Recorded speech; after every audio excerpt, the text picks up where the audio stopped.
if you are back home, I'm sure tucked into bed. We appreciate you listening on this late night. It has certainly been a long day of sitting around for the boys, but they are ready to get after it and see if they can avenge a series loss to Ole Miss back earlier in the season. Gators went to Oxford, lost 2 out of 3, but they did get their first SEC win of the year. That made them 1-8 way back at the end of March. And now, of course, a couple of months later, Florida playing really, really well, but Ole Miss coming off a big series win over Auburn. So this is going to be a special matchup tonight. Both of these teams almost identical. Ole Miss at 37-18, 16-14 in the league. And for the Gators, 38-19, 15-15 in the league. And Steve, a lot of people, all the experts, the pundits, are saying this could be a game that decides who hosts a regional because those resumes are so identical. So we're going to see a couple of Friday night arms here on the mound today, and we'll see what happens here late night. You know, you kind of like that when you're playing in a game of this magnitude and you have Friday night guys going. I think that's the way Ole Miss would like it, certainly the way Florida would like it. And after playing all these games, Jeff, it comes down sometimes to just a game. One game can make a difference in terms of, as you said, one team hosting and one team not. So this is definitely an important game. And the Gators with a nice game yesterday. They took care of business. We talked about them trying to score early and often. They certainly did that and never really gave a chance to South Carolina. So did what they needed to do, and now you hope that can carry some of that momentum and the way they swung the bats into today. Well, the offense has been really good. If Liam Peterson is normally Liam Peterson, the Gators will be right in this game, but they're going up against a guy in Hunter Elliott who's also been really good of late, a lefty who's been very good for Ole Miss. Yeah, he was very good against the Gators, allowed just 3 runs. It was a homer to Ashton Wilson, 3-run shot. Other than that, the Gators did not do too well against him. So we'll see what happens. We'll take a break, come back and give you the starting lineups, and then get after it here just after 10 o'clock Eastern Time. You're listening to the Gator Sports Network from Learfield. To all our Gator baseball fans listening in, stay in the game and play by the rules. Put down your phone and set aside all other distractions. One text takes your eyes off the road for about 5 seconds. At 55 miles per hour, that's like driving around the entire diamond with your eyes closed. To win while driving, you must focus. Put it down and focus on driving to arrive alive. Brought to you by the Florida Department of Highway Safety and Motor Vehicles. Gators fans, it's not just baseball season, it's backyard season. And just like a strong infield keeps the runs in check, a great fence keeps your home protected and looking sharp. At Father & Son Fence Supply, we proudly serve the North Florida community with the same values found on the diamond: hard work, reliability, and trust. Whether you're building from scratch or upgrading your home turf, call the team that's always on defense at 352-797-2489 or visit us online at fatherandsonfencesupply.com. Father & Son Fence Supply, where family values meet exceptional craftsmanship. This is Kevin O'Sullivan. I'd like to thank these major sponsors who make this show possible: UF Health, Florida Dairy Farmers, Pet Paradise, Davis Chevrolet, and Legends Brewing Company. Now let's head back to the ballpark for today's first pitch. Let's meet the starters for tonight's game, brought to you by Chevron. Unbeatable mileage to fuel your fandom. The Gators will be the visiting team. Bobby Bozer leads off, plays shortstop. Brendan Lawson at first hits second. Ty Evans, the DH, hits third. Brody Donay behind the plate cleans up. Blake Sear in left field bats fifth. Hayden Yost in center field hits sixth. Ashton Wilson, the right fielder, bats seventh. Landon Stripling in third hits eighth. Justin Nato, the second baseman, hits ninth. For Ole Miss, coached by Mike Bianco in his 25th year as the head coach of Ole Miss, Mitchell Sanford plays left field and leads off. Luke Hill at third base bats second. Will Furness, the first baseman, cleans up. Judd Utermark is the second baseman. Furness hits third. Utermark hits fourth. Isaac Humphrey, the center fielder, bats fifth. Ryan Moorman, the right fielder, is sixth. Campbell Smithwick, the designated hitter, bats seventh. Austin Fawley, the catcher, hits eighth. Braden Randall at shortstop bats ninth. Final game of a long day. And to start the play-by-play for Florida Ole Miss, here's Jeff. All right, Steve, thank you very much. So the lefty ready, and his wind and first pitch is right through there on a 91-mile-an-hour fastball to Bobby Bozer. Bozer, a .330 average, 16 homers. His 16th came yesterday in the victory over South Carolina. Stands back in the box, ready to go, and that one sails high. Another 91-mile-an-hour fastball. Hunter Elliott's best pitch is his changeup. If he's got that going well, then the Gators are in trouble, especially in this big ballpark. But Gators were able to hit 3 out of this ballpark yesterday as they just dominated South Carolina this year with the long ball. There's another fastball, and that one is inside for ball 2. So 3 straight heaters, all at 91 miles an hour for Bozer, who comes in now with a 6-game hitting streak, 10 for 24 in that span, and he has driven in 10 over that time.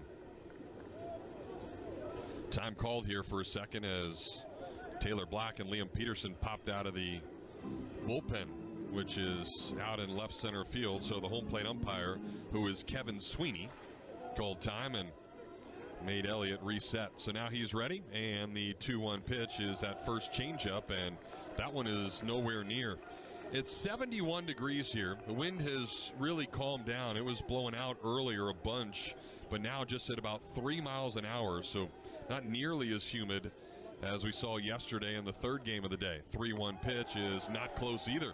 Fastball way up and out of the strike zone, so a good start for the Gators as Bozer will draw a leadoff walk.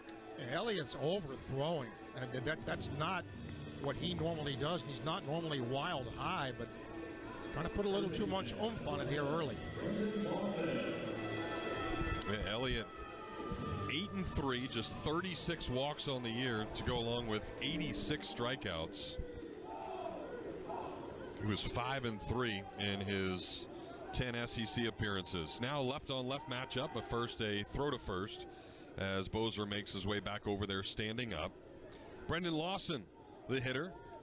Good to see Lawson come out of a probably the toughest slump of his freshman season. He entered the game yesterday just 2 for his last 21, but he was able to get a couple of hits against South Carolina as that one sails high again. Another fastball, and Foley, the catcher, is going to go out and have a quick conversation with him. Yeah, it looks like he's just overthrowing. He's just trying to muscle it up there, which is not what he's about, considering his fastball is only at 91. Well, and this is somewhat of an audition for him. When you come to the SEC tournament, you know you're going to see a ton of scouts. There's at least 50 that are even here tonight. There at times there's more than 100 guys here scouting behind home plate. You always look and see a bunch of radar guns, and he is of course Hunter Elliott draft eligible, a graduate. Where's that SEC graduate patch? And he'll come back and miss inside for ball 2. So really he's only thrown 1 pitch that's even been close to the strike zone. 1 of the 7 so far, and we'll see what Lawson does here as he steps back in the box. Lawson's average up to 307 now, 9 homers, and his 57 ribbies are second most on the team. There's a check swing, and he went around on what would have been ball 3. Fastball up in the zone, but he was geared fastball, and he got it, but he just missed it. Yeah, and I don't know if you swing there. Make him throw you a strike, and that wasn't a great pitch either. Yeah, I think he was expecting it to be a good pitch because he had fallen behind and shouldn't have swung. Another throw to first, and Bozer is back safely. Bobby leads the team in steals, 18 of them in 21 attempts. Gators wearing the gray pinstripes tonight with Florida and blue written across the chest. Ole Miss wearing the navy tops and the white pants. As Lawson gets back in the box, and the 2-1 pitch to him is fouled straight back. They try to come in with a fastball. Every one of his fastballs so far has been 91 miles an hour. And 8 of the 9 pitches he has thrown have been the fastballs. Lawson, big hit yesterday with the bases loaded. Drove in a couple of runs in the 8th inning. Both of his hits yesterday were singles. Ole Miss plays him straight up all the way around. And the 2-2 pitch is a swing and a miss. Good off-speed breaking ball there. And after Lawson swung at that 2-0 pitch, he saw a couple of strikes, and that bailed him really out of the at-bat for the lefty Elliott. That's why I would have taken a strike there. Make him throw you a strike. Would have been 3-0 and maybe a different at-bat. So one out now for Ty Evans. They'll shift on Ty up the middle slightly. Utermark, the second baseman, is almost behind the bag. So a big hole to the right side for Evans, who gets a first pitch changeup, and it's in there for strike 1. Ty had a nice day yesterday. Couple of doubles and a single in his final 3 at-bats. Senior from Auburndale, 6'2", 215-pounder, has his average all the way up to 280 now. Bozer barely off the bag as lefty's got a good move, and that fastball just misses off the plate. That looked really good. I'd want that. Sweeney probably not expecting to call a fastball. He's another one of those guys that sets up to the left of the catcher, right under the hands of the right-handed hitter. And I think he definitely missed that pitch. So now it's a ball and a strike, and a changeup is down in the dirt for ball 2. Good take by Ty, who bobs his head up and down. Evans riding a 5-game hitting streak. 4 straight games for him where he has driven in a run. So that's been a big part of this Gator success. Now the 2-1 pitch, changeup, and he swung and missed it for strike 2. And you can see why that thing is so effective. Just the arm action is the same as the fastball, but it's about 10 to 12 miles an hour different. And it really had Ty off balance. So now 2 balls and 2 strikes. And the pitch is a fastball chopped over to third. Hill has it, throws the U to mark, and it's wide. That ball's all the way out into right field, so a huge error right there as Hill just missed. And the Gators get a big break there, first and third now, on what could have been an inning-ending double play. Well, he rushed the throw, trying to make a double play instead of just getting the sure out. He fields it, sets, and then just throws off balance. And it was the left field side of the bag and no chance to catch it. Just an errant throw. So Ole Miss early here with a leadoff walk and now an error. And for Hill, that is his 8th error of the year. That's more than any other Rebel. Ole Miss is a team fielding just 972 there on the year. So Donay's got a chance to bring in the first run as the cleanup man steps into the box, and first pitch changeup to him is well off the plate and high for ball 1. Just like Evans, Donay has a 5-game hitting streak, but he's actually one-upped Evans with driving in runs. Donay has done that now in 5 straight games with an RBI. Just needs to put the ball in the air somewhere to that spacious outfield. 1-0 pitch is a swing and a miss, back-to-back changeups. And Donay not even close to it. Donay hit his 17th homer of the year yesterday. Ball into right center field. 8 of his 17 homers this year have been to the opposite field, so just about half. As he awaits the 1-1 pitch, it'll be a throw to first. And Evans back in plenty of time. He belly flops in there, even though he only had about a step-and-a-half lead away from the bag. So Donay will turn around and have to look into the third base dugout. That's where the Gators are. That's where the visitors are here at the Hoover Met, as Chuck Girolamo flashes some signs. And now the 1-1 pitch, and it's nowhere close. Fastball up and out of the strike zone. The hardest one yet, though, from Elliott. That one was at 92. But he has thrown 10 balls and just 8 strikes here in the early going. Top of the first inning, no score, but the Gators threaten. We'll see if Donay can put the ball in play. Long hold by the lefty. Now the 2-1 pitch, and it's a pop-up on the infield. So that's not going to get the job done. Randall, the shortstop, coasts in, and he's got it about 3 steps behind the mound. So a big-time pitch right there as Donay can't deliver. Donay had hit 4 homers in his last 18 at-bats, but just skied one there. And that's, you got to get a run in somehow there, and now it'll take a 2-out hit. And out of this entire run, which has certainly been good for the Gators, Florida obviously down the stretch, we all know the story. 14-4 in the last 18 SEC games. That is the one thing that Florida did not do a good job with. Runners on third, less than 2 outs. So now Sears going to have to come through, and he'll take a first pitch fastball right through there for strike 1. Where Donay has driven in a run in 5 straight games, Sear is almost a complete opposite. You look at the last 9 games for him, he has driven in just 1 run. So it has been a struggle. Gators are going to try to run now. Evans was going to second. Now Bozer gets caught up, trying to get back to the bag. They're going to throw him out. So the Gators tried to pull the old get stuck between first and second, and then Bozer come home, but Ole Miss played it really, really well, and Bozer, as he tried to make his way back to the third base bag, gets tagged out, and the Gators spoil a huge opportunity as Ole Miss gave him a walk and an error, but Florida cannot get a run across home plate. We'll head to the bottom of the first. Rebels are coming up. You've been putting back a few, and a few becomes a few too many. For a moment, you think of calling for a ride, but nah, you live nearby. What's the worst that could happen? You get pulled over, your insurance goes up, you lose your license, you total your car, you kill someone. The results of driving drunk are tragic. That's why law enforcement is out there looking for impaired drivers to save lives. So if you think you're okay to drive after a few drinks, think again. Drive sober or get pulled over. Paid for by FDOT. Whether it happens on the pickleball court, the soccer field, or when stretching the limits of your yoga flexibility, injuries aren't convenient, but UF Health OrthoCare is.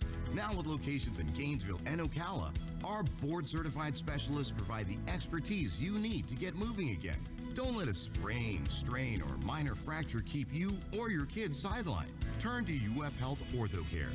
Visit ufhealth.org/orthocare locations for addresses and hours. Walk-ins welcome. 39 appearances in the NCAA tournament, including 16 in a row. This is University of Florida baseball. Home half of the first. Gators will take this cavernous field. 335 down each of the lines, 405 to straightaway center, but the gap's extremely large at 380. So a lot of room to roam around. And here is the defensive alignment brought to you by Father and Son Fence Supply. The Blake Sear in left, Hayden Yost in center, Ashton Wilson in right, Landon Stripling, who was really good at third yesterday, took care of all 4 of the chances that he had. Bobby Bozer at short, Justin Nadeau back for the second straight day at second, Brendan Lawson plays first, Brody Donay behind the plate, and Liam Peterson on the mound. For Peterson, this will be his 15th appearance. All but one of those starts. He's 8-2 with a 4.22 earned run average. He did not fare well against Ole Miss in Oxford. He gave up 7 hits and 5 runs in just 4 1/3 innings against the Rebels. So let's hope he can do better here as he steps in and throws a 98-mile-an-hour fastball that just misses off the plate inside and down for ball 1. Judd Utermark, a really good leadoff man. 9 for his last 19 as he steps in there, a lefty, and he'll take a fastball in there for strike 1. So they're trying to stay inside. Excuse me, that's Mitchell Sanford is the hitter. And there's a good changeup, swing and a miss for strike 2. Sanford, a well-traveled collegiate. He started at LSU, then went to New Orleans, and was really good in New Orleans before transferring to Ole Miss, and he's had a heck of a year. 1-2 pitch is high on a 96-mile-an-hour fastball. He hit a couple of homers against the Gators in Oxford, including one off of Peterson. It was actually on the first pitch of the game. He hit it over the right center field wall, but Peterson's going to get him here. Stuck with the hard stuff, and a good fastball on the inner part of the plate will sit Sanford down for out number 1. Yeah, you know, sometimes you look at what you did in this game or that game, and does it have relevance? Yes, but not necessarily, because sometimes you may be pitching great at the time, you may be pitching poorly at the time. I think Peterson's pitching much better now than what he was when he faced Ole Miss. And now Ole Miss's best hitter from an average standpoint, a righty, steps in. It's Luke Hill, and he fouls back a first pitch fastball at 96 miles an hour. Hill has been a blessing for Mike Bianco this year. Transfer from Arizona State, lays off of a good slider there, and it's just off the plate to even up the count at 1-1. Hill has reached base in 39 straight games. as he steps back into the box, and another breaking ball misses up high for a ball. In fact, he has reached in every game but 2 this year. That's how good he's been. A .345 average with 8 homers and 35 runs driven in. There's a fastball, and Peterson misses high with it at 95 for ball 3. So Peterson, just like Hunter Elliott, auditioning for all the scouts, even though Peterson not draft eligible till next year. This one is fouled back our way, but a little high. We are a little higher than we were yesterday. There's 2 levels of the press box here. First and third games get to be in the lower level, second and fourth in the higher level. So we're up top tonight as the 3-2 pitch got him. Good fastball in again, so it's back-to-back strikeouts, both on fastballs, as Peterson has come inside to each of these hitters. And he's throwing gas, too. 95, 96. This one, good movement. He took it, froze him at the knees.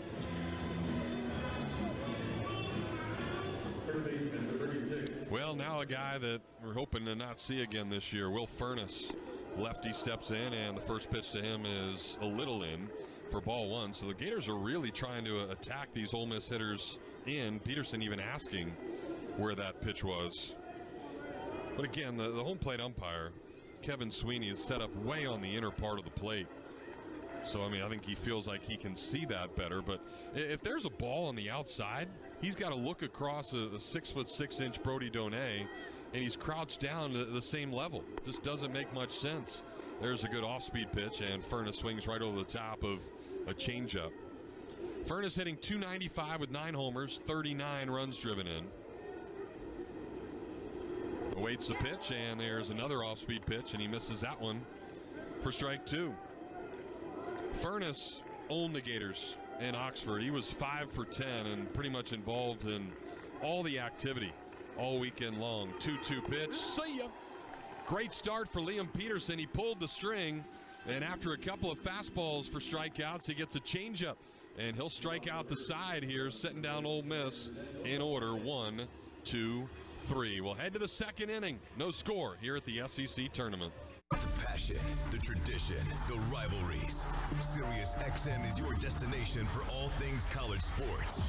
And we've got you covered on Sirius XM College Sports Radio. There's complete coverage of every major conference, plus live games and 24/7 talk and analysis. So cheer along on the Sirius XM app and listen to your favorite team anywhere. And now you can get 3 months of Sirius XM free. Subscribe now and see offer details at SiriusXM.com/collegesportsradio25. A true teammate takes on every day with a winner's attitude, gets up when they fall down, and leaves it all on the field. There's a group of teammates who do all these things every single day. But they're more than your typical athlete. They're kids dealing with unthinkable medical circumstances. Team Impact matches children facing serious illness or disability with college sports teams, creating a long-term, life-changing experience for everyone involved. Help us get all kids in the game. Visit teamimpact.org. Team Impact. All in, all together.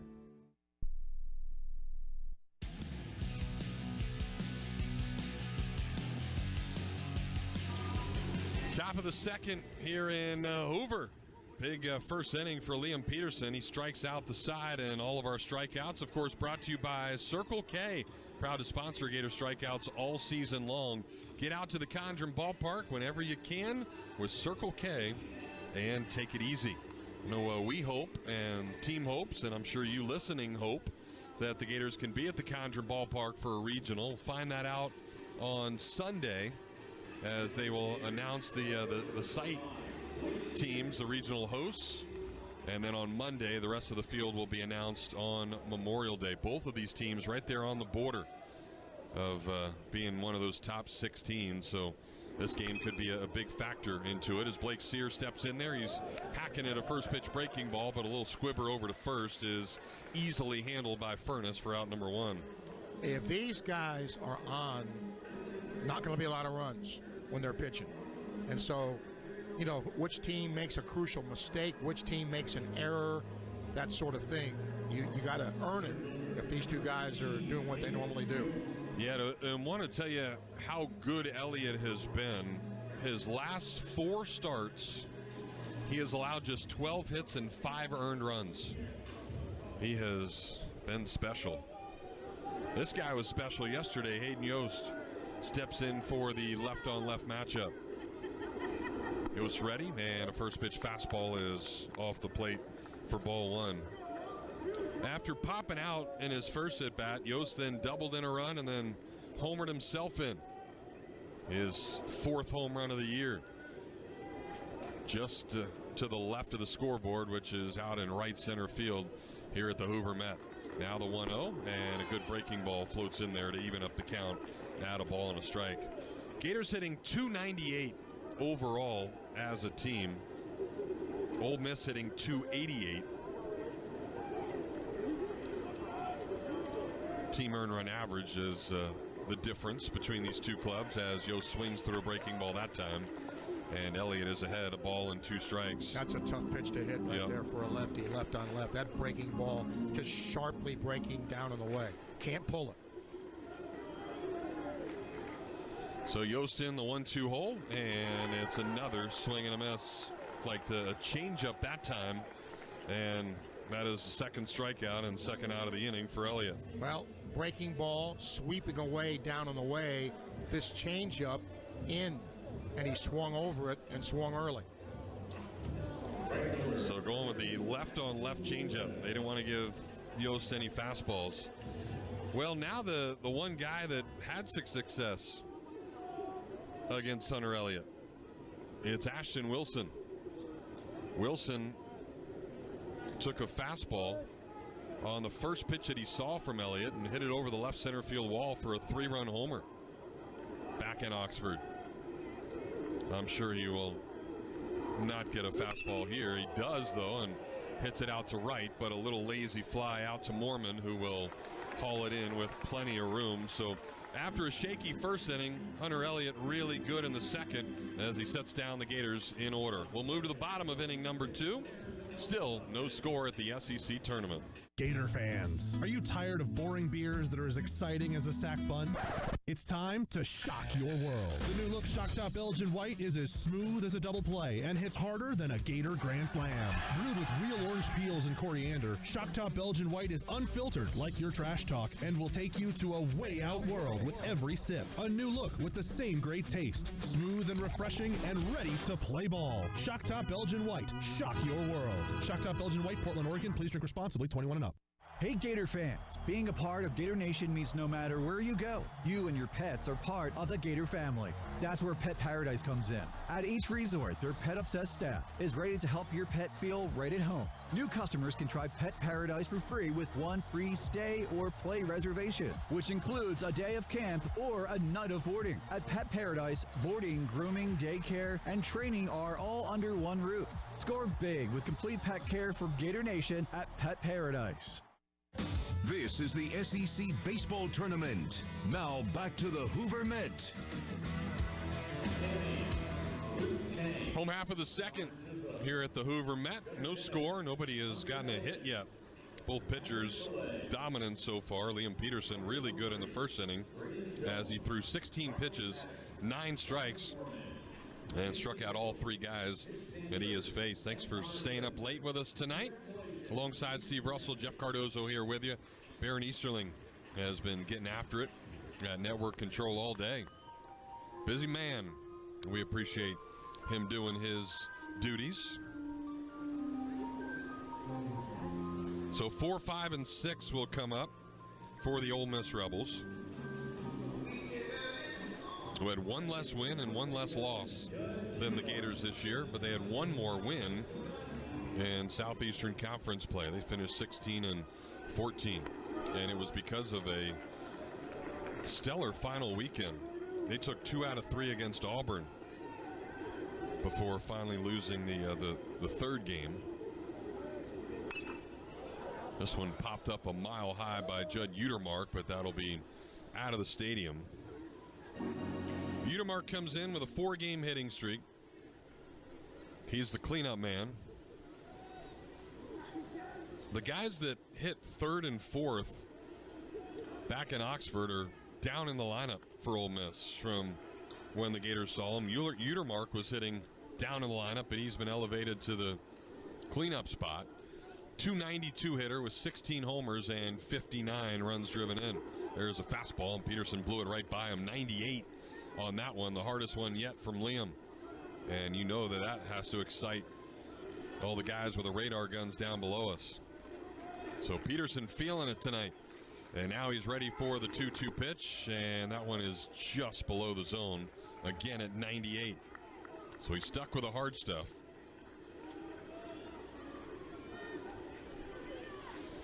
Gators struck out Utermark 5 times in the 3 games. This one fouled back our way. The right line, but a little too high. You ever get one up this high? Yeah, gotten them both in the lower level and the upper level. 4 over the years here at the SEC Tournament. 2 downstairs, 2 up here. Now the 3-2 pitch again. It's back our way again. Same exact line and almost the same exact spot, just getting over the roof of the stadium. Yeah, always got to be on your toes here. The net sits a lot lower than us, so that's what gives us a chance. 3-2 pitch again, grounded back up the middle, and that's going to be the first base hit of the game. Bozer tried to get there and couldn't, and it's a leadoff single for Judd Utermark. Well, good job by Utermark. Peterson sticking with the fastball, did not go off speed or throw the breaking pitch. He's been really good with the fastball, but that caught the middle of the plate about belt high, and he was right on it. Yeah, it's just, again, all about location, and when you see 3 or 4 of them in a row and you miss your spot like that, it's going to be hit at this level. And I think that has really been the problem for Peterson. When he throws pitches on the corners, nobody hits them, but it can time up ones that are out over the plate. So now a lefty steps in. It's Isaac Humphrey, and he'll take one down and in for ball 1. Humphrey hit cleanup in that series back in Oxford. It's a .289 hitter with 10 homers on the year. There's a changeup from Peterson, and that misses up for ball 2. So Liam, going to the stretch for the first time, has missed wide on the first 2 pitches. Outfield is straight away as you can get for the 2-0 pitch, and it's a pop-up. Out towards left field, Sear will drift in and have no problem making a one-handed catch for out number 1. Well, that's when you know you got pretty good stuff, because you know Humphrey's sitting 2-0 fastball, and he couldn't get around on it. He hit it late and up in the air.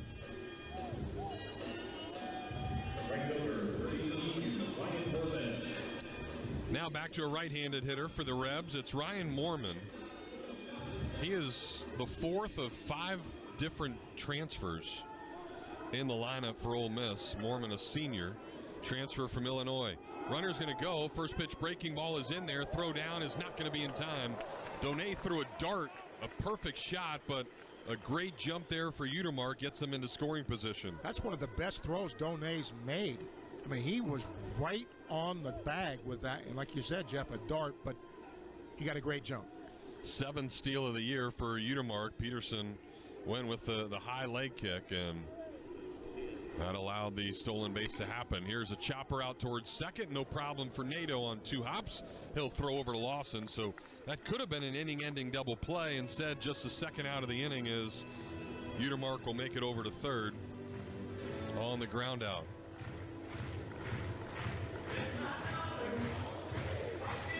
And now Campbell Smithwick will step into the left-handed batter's box. Smithwick, a .284 hitter, now in his sophomore year. Peterson's first pitch to him is a swing and a miss. Good fastball at 97 miles an hour. Smithwick's a guy that actually came to a Gator camp in high school, back in his sophomore year of high school. And he became a really big prospect. 0-1 pitch, one of the better catchers. That one is up high. He's from Oxford, isn't he? Well, he's from Carolina, South Carolina, and then his parents moved him to Oxford his senior year so he could go play high school there, as he had already committed to Ole Miss. 1-1 pitch is a breaking ball down and in. And say, how do you know this? Well, I actually played summer ball with his dad, Austin Smithwick, still a good friend of mine to this day. So kind of cool to see Campbell grow up, and I got him into that Gator camp back as a sophomore, and he performed really, really well. Gators were on him, and he just kind of fell in love with Ole Miss. Dad was a catcher as well. Here's a 2-1 pitch and a good breaking ball that'll float in there, backdoor him to even up the count at 2-2. No score. Liam Peterson trying to keep it that way as Rebels have a runner at third with 2 outs. 2-2 pitch is down and in. Tried to throw a slider again, and that one missed. So that brings the count full.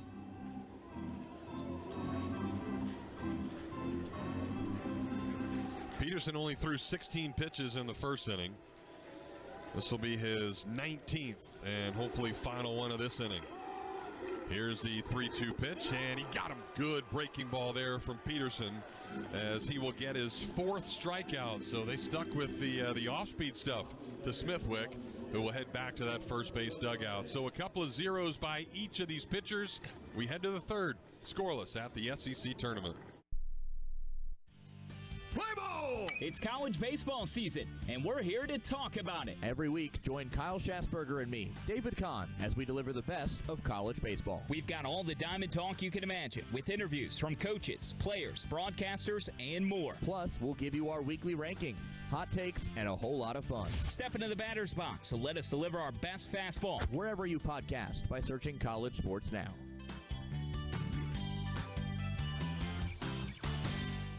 Which schools will take home the prestigious Learfield Directors Cup as the top college athletic programs for the 2024-25 college athletics season? You can follow the standings of your favorite team or alma mater at L Directors Cup on Twitter and online at thedirectorscup.com. Trophies will be awarded in June 2025 to the winning institutions in all college sports divisions. Learfield Directors Cup, the crowning achievement in college athletics.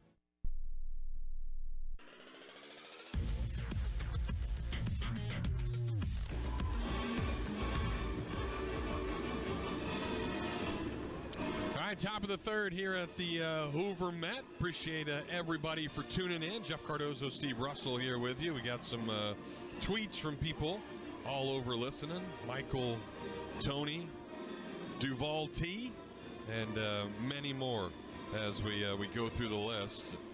Gators and Ole Miss.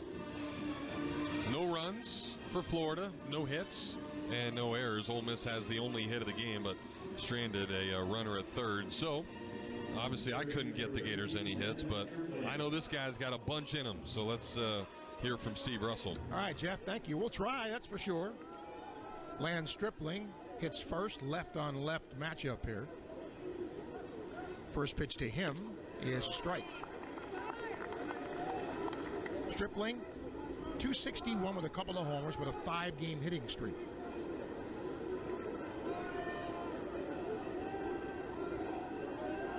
Now the 0-1 is upstairs, 1-1. I'll echo what Jeff said. Thank you for those who are listening. It's late. We appreciate you listening to Gator Baseball. 1-1 is just outside, 2-1. The winner gets a day off tomorrow. Next game would be Friday. Loser, of course, packs the bags. 2-1, swing and a miss. Some good golf courses around here for an off day. You gonna head out? Let's see. Got to win first, Steve. That's true.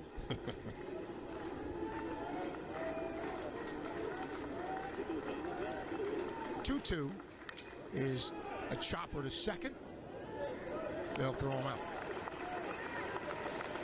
Yeah, the Gators had Elliott on the ropes in the first inning. I think you would hope that it would stay that way, but you knew it wouldn't. That's how good that he has been, and just a lot of off-balance swings, not much aluminum on it this first time through the lineup. Justin Nato now. 283, 3 homers, 21 driven in, but just 3 of his last 19.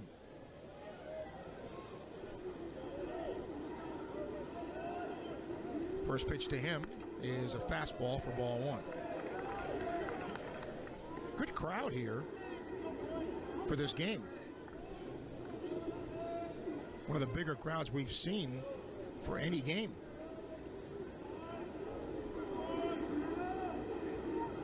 One-0 is a fastball strike.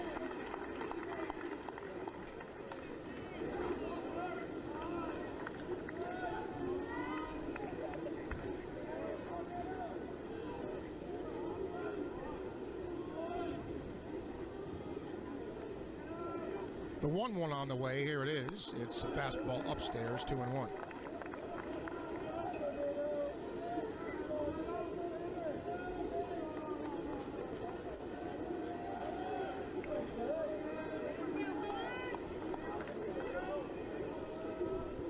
Two-1 from the lefty is a strike.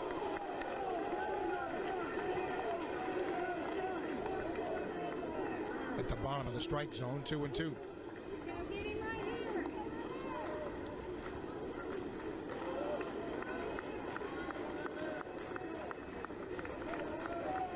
The lefty's ready. Here's his wind in 2-2. It's a swing and a miss. Oh, he just got he did strike out. I thought the umpire said foul ball, but I think it was a foul ball tip and caught. Well, the other thing that I don't really like, softball umpires do it. They kind of give that punch forward. It's not right for baseball guys to do that. And Kevin Sweeney is one of those punch the catcher in the back of the head on a strike, which makes no sense. Like, stick your arm out so we can see it. Tell whether or not it's a strike. Bobby Bozer walked his first time. Takes a breaking ball high, 1-0. Bozer came in on a 6-game hitting streak. His average at .330 with 16 homers. 1-0, swing and a miss. I don't know how many times combined we've said swing and a miss tonight, but it's been a lot with these two guys. Yeah, it's like an old Friday night game. 1-1. Swing on a foul straight back. Good cut by Bozer there, but he's down in the count, 1-2.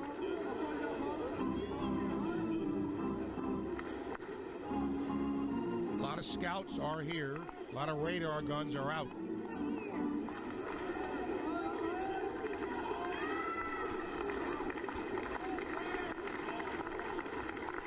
The 1-2.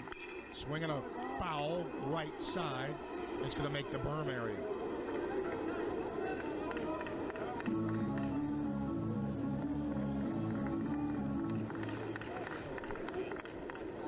A lot of Braves paraphernalia up this way. Kid with an Acuna jersey.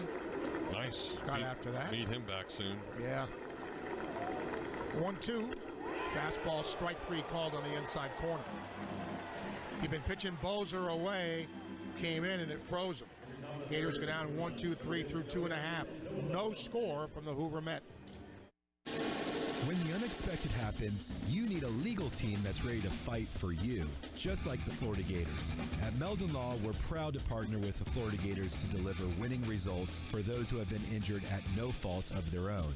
With a strong record of success and a team that won't back down, Meldon Law is your trusted partner in tough times. Call Meldon Law at 352-373-8000 or visit us at meldonlaw.com.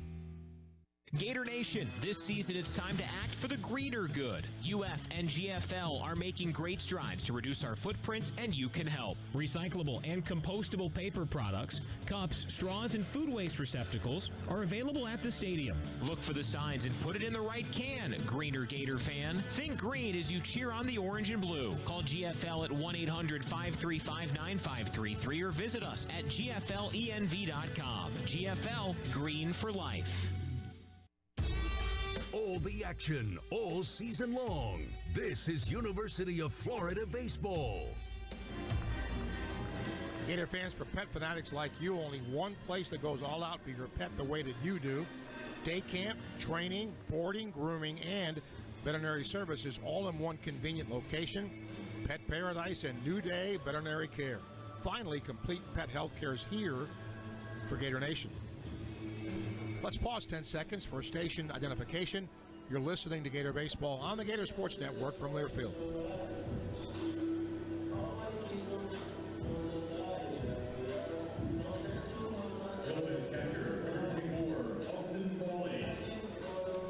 Our producers, Baron Easterling, alongside Jeff Cardozo. I'm Steve Russell. Thanks for tuning in to Gator Baseball. 8-9-1 for the Rebels here. Breaking ball by Peterson's a ball to Austin Fawley, the catcher. 259 hitter, but he's got 16 homers.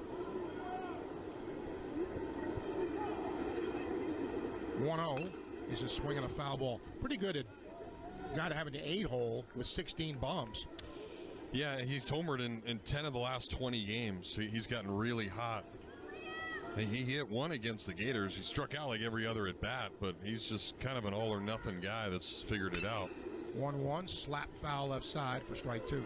And he won the catcher job over Smithwick. Those guys were battling it out. Foley just had a little more pop, so they put him in there on an everyday basis. 1-2, a little in, 2-2.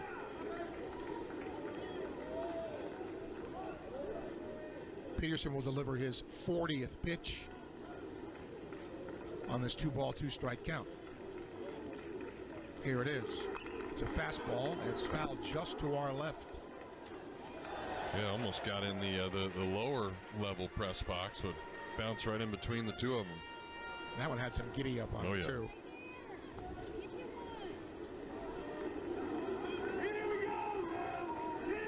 Two is a strike called at the top of the strike zone. Changeup pulled the string on him, so we saw Elliott go left on left changeup, strike out Yost, and now Peterson here goes right on right changeup to get his 5th strikeout through the first 8 hitters. Shortstop Braden Randall hits. A guy that has no homers, a lefty. Peterson's pitch is a ground ball at short. Throw across is in time.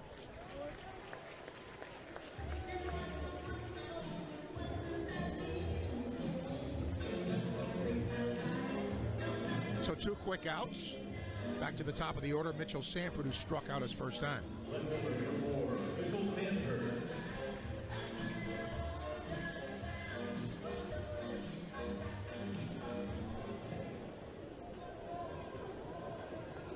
First pitch to him is a strike.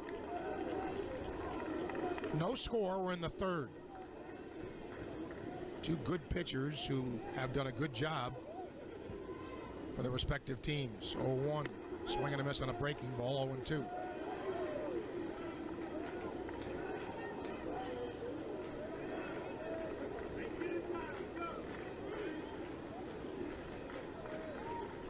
0-2. Bounced up there, 1-2.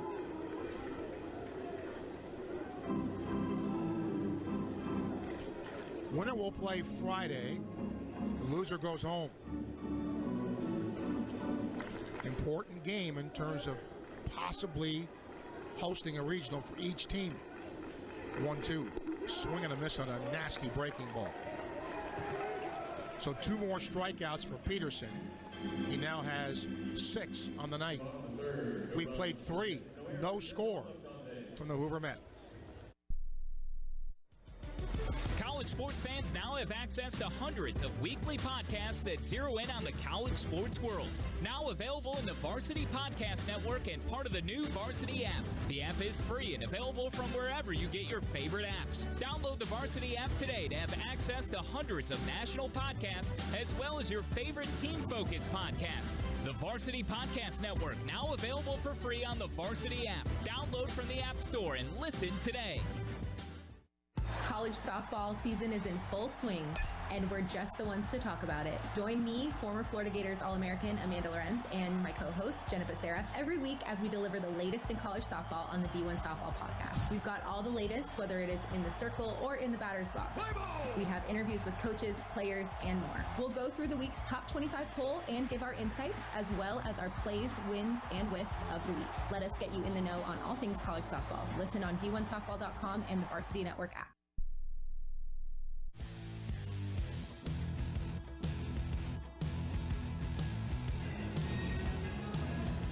If you like offense, this game's not for you. If you like pitching and defense, this is a great game for you. No runs, no hits for the Gators. No runs, one hit for Ole Miss through 3 innings. Lawson, Evans, and Donay will hit for the Gators here in the 4th. And, you know, it's great to see pitching like this because you've got a guy in Peterson, a power pitcher, you know, throws 96, 97, 98. And then you get a guy like Elliott who tops out about 91. But both have been good and both have been effective. Lawson struck out his first time. Wind and pitch is a breaking ball. It's just off the corner, ball 1.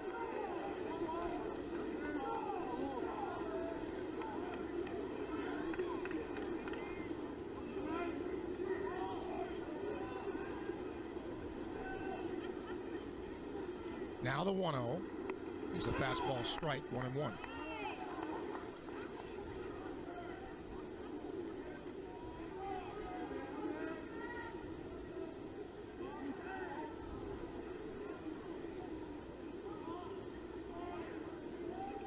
One now is a swing and a foul back. He got a pitch to hit there. He hung one, but he couldn't quite put it in play. Yeah, one of the few that he's made a mistake on since the first inning. Nice night here. Old Glory in left field is just limp. No breeze at all. Temperature in the 70s, low 70s. 1-2. Fastball just missed, 2-2.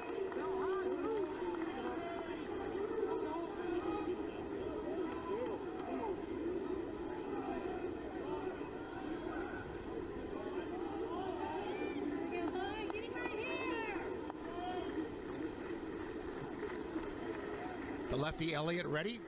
Here's his 2-2. Swing and a miss. He got him on a fastball.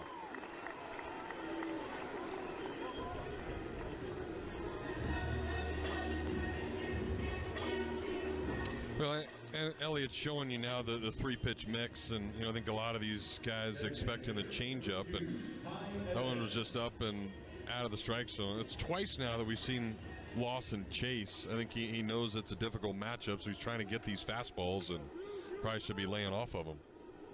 Ty Evans reached on an error at third his first time. Pitch to him is down and in, ball 1.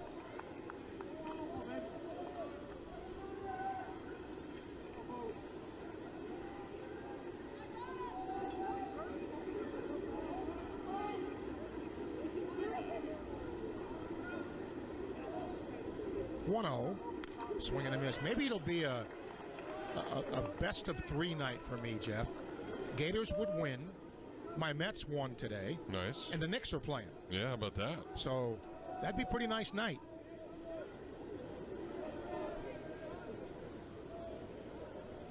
One.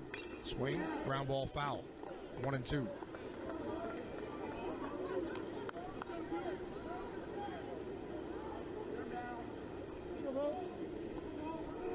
And in that game, I'll give you a score in a minute. What a game. A ball and 2 strikes on Evans. Wind and pitch is lined to left field. That's going to fall for a hit. Evans continues to hit the baseball very well. And he's trying for second, and he's going to make it. So Evans' hustle gets him a double. Yeah, he was looking out at Sanford, who bobbled it for just a second. So right as he was rounding the bag, he never hesitated. I hope he's okay. He is a little lame as he stands down there. Taylor Black's going to go get the shin guard and the arm guard, but Jared Swine, the athletic trainer, is going to go out there. It does look like he's up and okay. But Evans just went down and finally got a changeup. I think he knew that that's what they were doing, and just one little slight bobble turned that into an extra base hit. And they did indeed call that an error. So they did. Yeah, it's a single and an error on the left fielder. That NBA game, in overtime, Indiana 136, New York 135 with 26 seconds to go. Wow. Little difference in the scoring from that one to this one. Yeah. Well, let's see if we can change that. Here's Brody Donay, who popped it short his first time. That's 2 errors for Ole Miss now. But so far, no damage.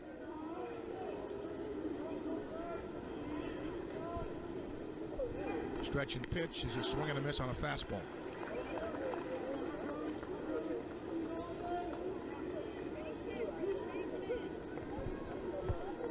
Each team with just 1 hit.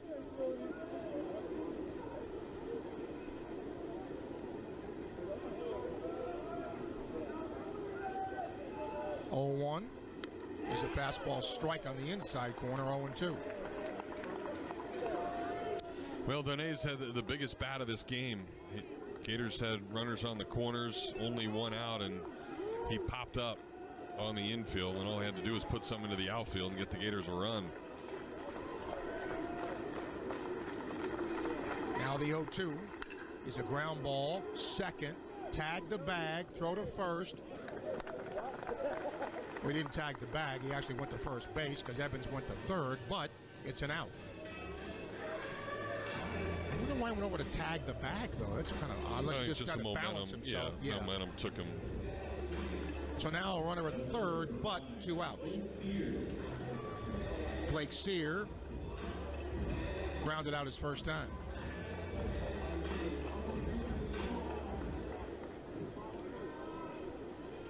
He's been struggling. 5 of his last 31. His average at 247. Pitch to him. Hits him.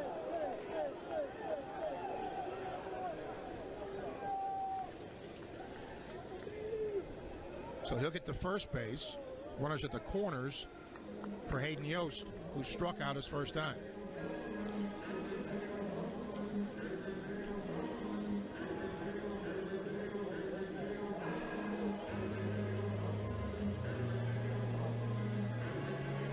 Yeah, this was a tough matchup. First time through for Yost. He only got 1 fastball. The rest were sliders and a changeup. Oh, we're going to get a trip to the mound now to talk to the lefty. Yeah, Joel Mangrum is the pitching coach. Hard to believe Coach Bianco's been there for 25 years at Ole Miss. Of course, won the national championship, but this was their first winning season since 21. Yeah. There was a lot of pressure on him this year to have a successful year, and he's come through. What have you done for me lately? Yeah, and he brought in all the transfers. Again, there's 5 of them in the starting lineup, so it's this day and age what a lot of these teams will have to do. That's where even you look at South Carolina and Maneri. His first year at LSU, remember, wasn't very good. Then they got off to a slow start his second year, but then he took LSU to the World Series, and then the third year he won it all. So maybe South Carolina on that same trajectory if people want to come play for Maneri, and certainly Carrick Jackson at Missouri, see what happens. But I mean, you can turn around a team pretty fast this day and age. All right, conversation over. Yost in there.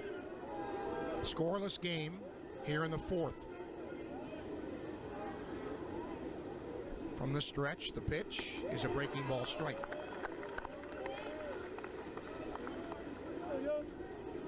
Yost 276 with 4 homers.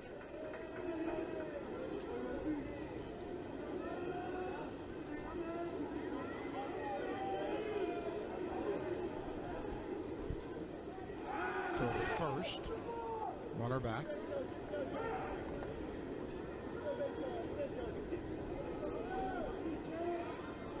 Sears 7 of 9 in the stolen base department. Florida has run a lot this year.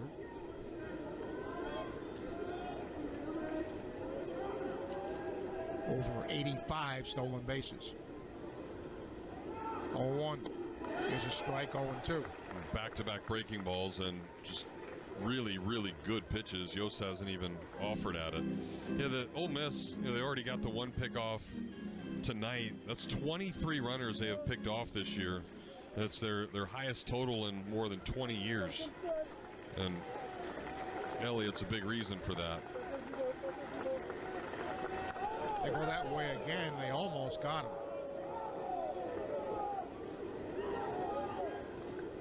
Yeah, Sear barely even had a lead, and he almost got picked off. Not sure if he was not looking or what. Elliott has 11 pickoffs this year. That's the best in Division I. Goes that way again.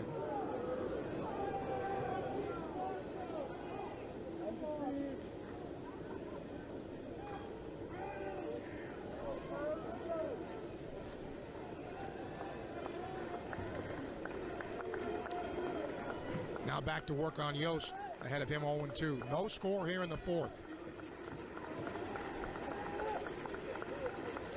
0-2 pitch is upstairs. He goes on a delayed steal, and Sear will get in with no throw. Well, and that's weird that Foley would ask for an appeal there. You still got to run through the play.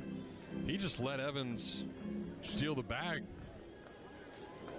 I think with 2 strikes, they're probably just letting him go through anyway, but he wanted nothing to do with him.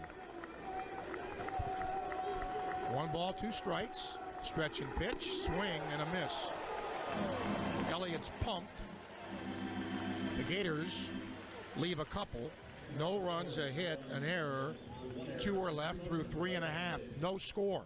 Ole Miss in Florida. Gators fans, it's not just baseball season, it's backyard season. And just like a strong infield keeps the runs in check, a great fence keeps your home protected and looking sharp. At Father and Son Fence Supply, we proudly serve the North Florida community with the same values found on the diamond: hard work, reliability, and trust. Whether you're building from scratch or upgrading your home turf, call the team that's always on defense at 352-797-2489 or visit us online at fatherandsonfencesupply.com. Father and Son Fence Supply, where family values meet exceptional craftsmanship. To all our Gator baseball fans listening in, stay in the game and play by the rules. Put down your phone and set aside all other distractions. One text takes your eyes off the road for about 5 seconds. At 55 miles per hour, that's like driving around the entire diamond with your eyes closed. To win while driving, you must focus. Put it down and focus on driving to arrive alive. Brought to you by the Florida Department of Highway Safety and Motor Vehicles. Every pitch from start to finish. This is University of Florida Baseball. Back at the SEC Baseball Tournament. Steve and Jeff with you. Pitchers duel. Both teams have combined for 2 hits, as Ole Miss hits here in the bottom half of the fourth. The winner of this game will get the 2 seed Arkansas on Friday. Tomorrow, Texas and Tennessee will play. I thought Tennessee-Alabama was going to last for about 10 days. That game took a long time today. 15-10. Vanderbilt plays Oklahoma. Alabama had a lead, and then Tennessee took it, and Alabama tied them back, and then Tennessee just had a big inning. They had 16 hits after 6 innings. Yeah, and had to hang on to win. All right, here's Luke Hill against Liam Peterson. First pitch is strike. He struck out looking his first time. Peterson struck out the side in the first inning with the first 3 hitters. 0-1. Base hit, center field. Hung a breaking pitch, and he lined it to center.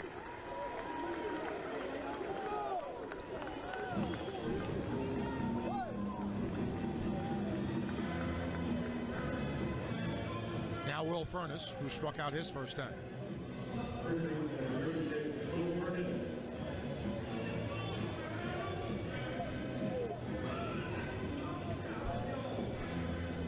Ole Miss as a team has just 12 sacrifices, and you wouldn't think the 3-hole hitter would be doing that here.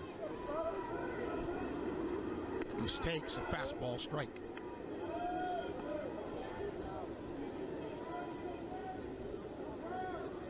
.293 hitter.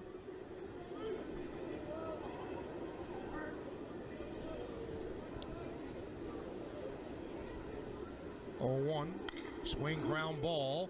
They'll go to short. They go to second, 1, first. Double play. How'd that happen? And Furness is limping. He looked like he pulled a hammy or something. Yeah, he's not really a fast runner as it is, but he is definitely hobbling, something coming out of the box. That's a great turn by Bozer. He was shading him up the middle.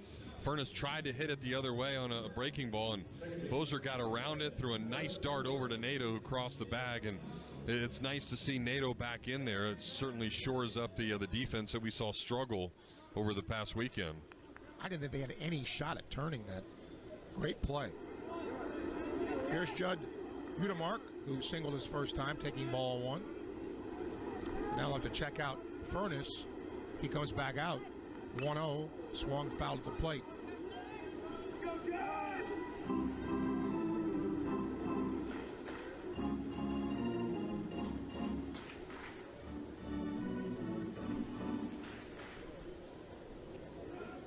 Scoreless game here in the bottom of the 4th. 1-1. Swing, drive down the left field line. Ball hit pretty well. It's going to go up against the wall at second base, and stopping there with a double is Udemark. So that double play looms really large now. Yeah, certainly so. Sear gave it a heck of an effort trying to run it down, and he just missed it. It then hit midway up the wall after the bounce, and he fired a nice strong throw in there. Udemark looked like he wanted to try for third, but he's been the guy to get to Peterson tonight. He's 2 for 2 now with a single and a double, but again, a ball that was a mislocation up in the zone on a breaking ball, and Udemark almost got it out of here. Isaac Humphrey now, a lefty, flied the left his first time. Stretch and pitch is a strike on a breaking ball.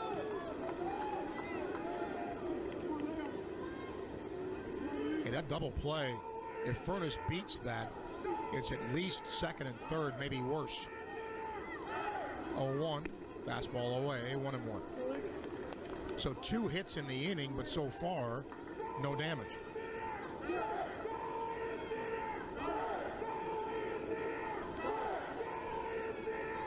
One is inside low, 2-1.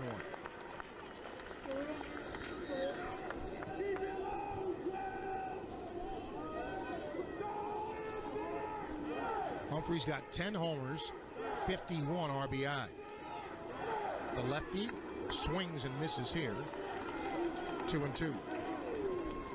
Good off-speed pitch. Again, that pitch has been really good to lefties tonight. The little slider, he's been using it to backdoor him. 2-2. Swing. Ground ball foul. First base coach for Ole Miss having to do a quick step to get out of the way. Count stays 2-2. No score here in the 4th.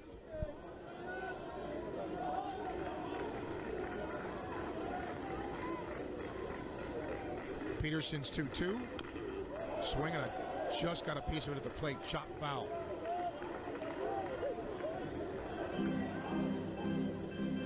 Well, it's 3 straight of that same pitch now. Little slider. That one was more down and in. Good break under the hands. Humphrey able to get a piece of it. This will be Peterson's 60th pitch of the night.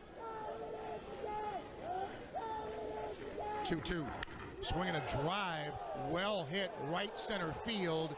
This ball's up against the wall. Ole Miss will take the lead. He's going to try for third. No, he's now going to hold up. He was rounding second base. He'll settle for the double. So back-to-back doubles. Ole Miss leads 1-0. And we talk about pitch location again. That's what happened. So he left the ball up to Udemark, who doubled, and then he just gave Humphrey a belt-high changeup. Really easy pitch to do some damage with, and it just floated up there about mask high over the middle part of the plate. That double play, though, that's big now. This could have been a really big inning for them, but hopefully just one. Here's Ryan Moorman, who grounded out his first time. Stretch and pitch is a fastball for ball 1.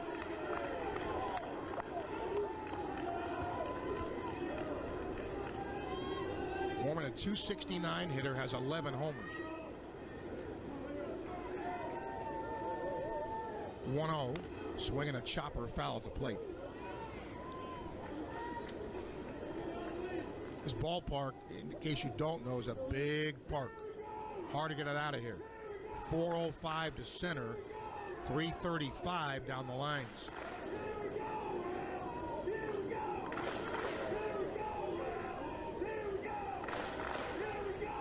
Peterson ready. Now is 1-1. Is outside.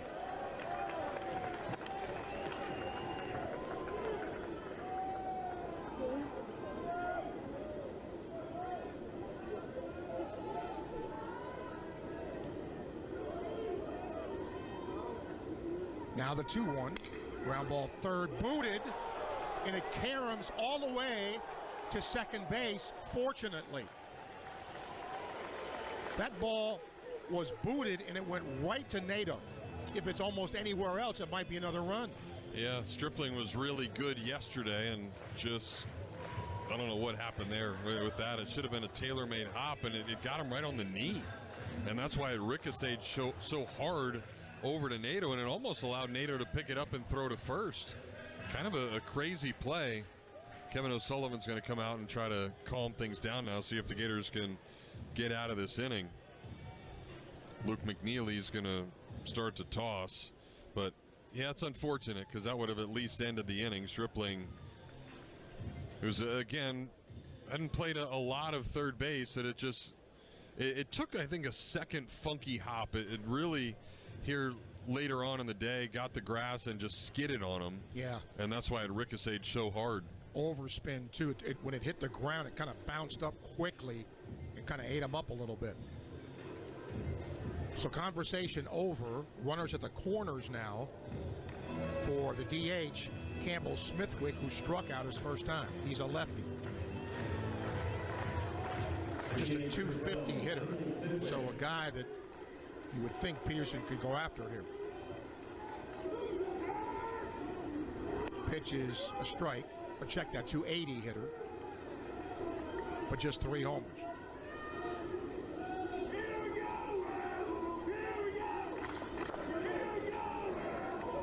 Runners lead first and third. 0-1 is a fastball just off the plate, 1-1.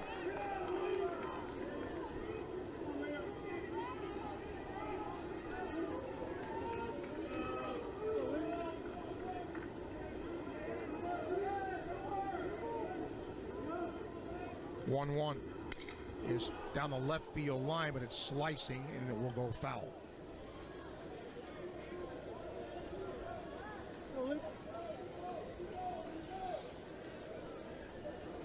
Well, he got Smithwick with a couple of guys on his first time, and he got him on that little slider that he's been throwing the lefties down and in. So it's been all hard stuff. We'll see if he switches it up. 1-2. It's a ground ball, base hit, right field. We're going to have runners at first and third and a 2-0 lead. And the throw is errant from right field, and that's going to plate another run. Wilson just airmailed that throw. I have no idea what Ashton was doing there. Nobody was even close to that. It's a good job by Smithwick. He did get that same breaking ball that he struck out on his last time, so he learned a lesson, and it looked like Wilson was just trying to throw it to second base, but nobody was there at all. And that's why it was so far off the bag. It's like he never even looked, expecting someone to be there, and Nato wasn't there. And then nobody obviously had a shot, so the error by Stripling is huge. That has now allowed 2 more runs. Here's Austin Fawley, the catcher, who swings and misses at a fastball, but it's now 3-0. Well, the Gators have had some issues defensively as of late. More of them tonight. 0-1, swinging a pop-up into short right field. Nato will call and make the catch. But the Rebels strike first. 3 runs, 4 hits, a couple of errors, 1 left. Through 4, Ole Miss 3, Florida nothing. The passion, the tradition, the rivalries. Sirius XM is your destination for all things college sports. And we've got you covered on Sirius XM College Sports Radio. There's complete coverage of every major conference, plus live games and 24/7 talk and analysis. So cheer along on the Sirius XM app and listen to your favorite team anywhere. And now you can get 3 months of Sirius XM free. Subscribe now and see offer details at SiriusXM.com/collegesportsradio25. A true teammate takes on every day with a winner's attitude, gets up when they fall down, and leaves it all on the field. There's a group of teammates who do all these things every single day. But they're more than your typical athlete. They're kids dealing with unthinkable medical circumstances. Team Impact matches children facing serious illness or disability with college sports teams, creating a long-term, life-changing experience for everyone involved. Help us get all kids in the game. Visit teamimpact.org. Team Impact. All in, all together.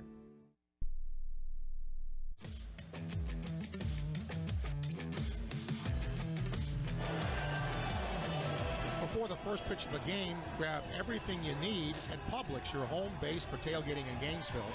Publix has great food and drink to keep you chomping and cheering all game long. Publix is the official supermarket of the Florida Gators. And don't forget to download the Chevron app and get 25 cents off per gallon on your next 5 visits at participating stations when you join. Fuel up on savings. 3 runs, 5 hits, 2 errors for Ole Miss. No runs, a hit, 2 errors for the Gators. It hasn't exactly been a defensive clinic tonight. We start the 5th. Back for the play-by-play. Here's Jeff. All right, Steve, thank you very much. We'll see if Gators can now answer.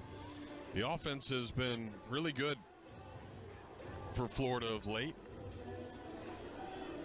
And they're going to have to do some damage against a guy that has only given up 1 hit through the first 4 innings, has really kept the Gators off balance. That's Hunter Elliott, who faces Ashton Wilson and misses with a first pitch changeup up high for ball 1. Wilson, Stripling, and Nato here, the bottom 3 in the order. Ashton flew to right on a first pitch fastball his last time, but seen 2 changeups here, and both of them have missed off the plate. That was the 60th pitch of the night for Elliott. Most he's thrown in an inning was the first inning when the Gators put runners on first and third and only 1 out, could not score. He threw 20 pitches that inning, and that one is a good one. Fastball that catches the outer part of the plate. Wilson starting to struggle. Just 4 for his last 24 now. Awaits the 2-1 pitch, and he'll take a changeup at the top part of the zone. Wilson did not have a hit in the game yesterday. 0 for 5 with 3 strikeouts.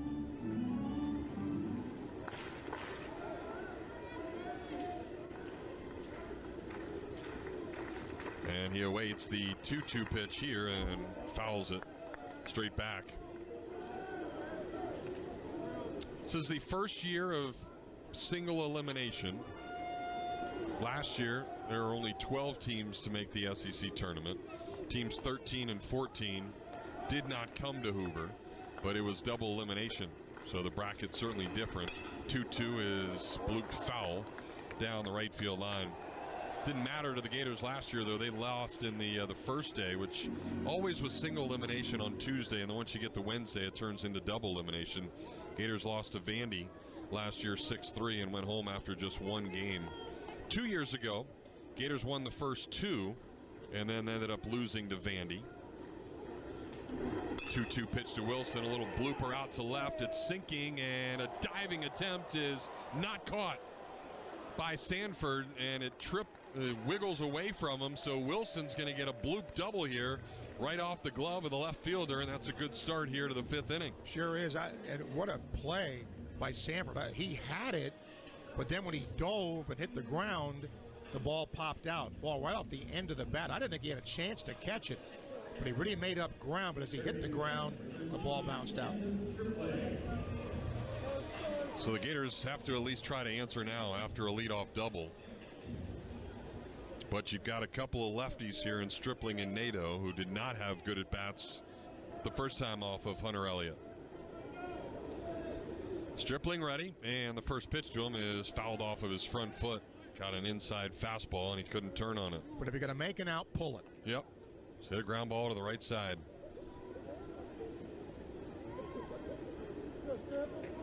Stripling did that his first time up, a weak little chopper out towards second base, but that would be beneficial this time. As the Gators trail 3-0 here in the 5th. Wilson just got his first hit of the SEC tournament. Now the 0-1 to Stripling, and it's chopped left side out towards the shortstop. He'll try to throw to third, and the throw's going to get away. He had no means to throw that ball. Wilson's going to come in to score, and Stripling's going to get all the way to second base. So the Gators had a couple of errors in the bottom of the last inning, and now one big one by Randall, who just inexcusably threw it to third, gives the Gators the first run. This hasn't exactly been a defensive clinic. We're in the 5th inning, and the teams have combined to make 5 errors. And the errors have factored into the runs that have been scored. And you're right, Jeff, just no business throwing that ball. You catch that and eat it. Yeah, Stripling did a nice job. They were expecting him to pull it, so Randall was shaded way up the middle, so he had to go to his right and get it. So now the same situation. Nato can hit a ground ball to the right side and get the runner over to third. He's actually squaring, tries to put it down, but fouls it straight back for strike one. Nato had a tough time with Elliott in the first at bat. He did not see him well, ended up striking out on a breaking ball.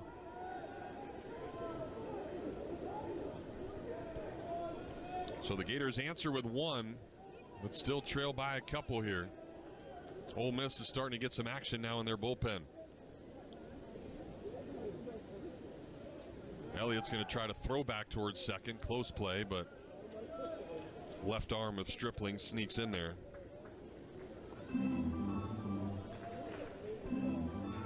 Nato, last 8 games, just one of those with an RBI. Just his second game back after getting the fingernail torn off. Squares the bunt again and pops it foul. Third base side this time, so a couple of bunt attempts and he can't get the ball down to move Stripling over. And we'll see what Chuck Girolamo calls here. That's been the issue for Nato. He has not really bunted well, even when he was at the top of the order. Does have 2 sacks on the year, but he's had many other opportunities where he hasn't gotten the job done. And an 0-2 hole here, they'll throw back towards second again. This one more of just a light toss. Stripling back there easily. And I think that might have been to see if he was going to square again, and he did square the bunt again. Yeah, I think now at this point you're probably more confident trying to put a bunt down than swinging and missing. Although if he fouls off a bunt, that would be a strikeout. He does square. 0-2 pitch, well off the plate. They'll try to throw back to second, but Foley's throw is just tardy. Stripling able to sneak that hand back in there again.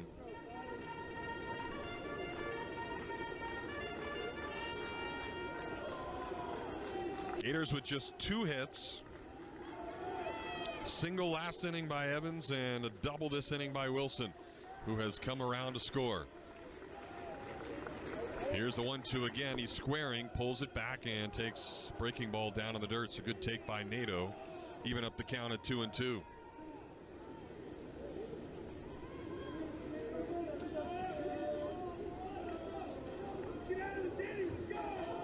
He'll tap the outer part of the plate.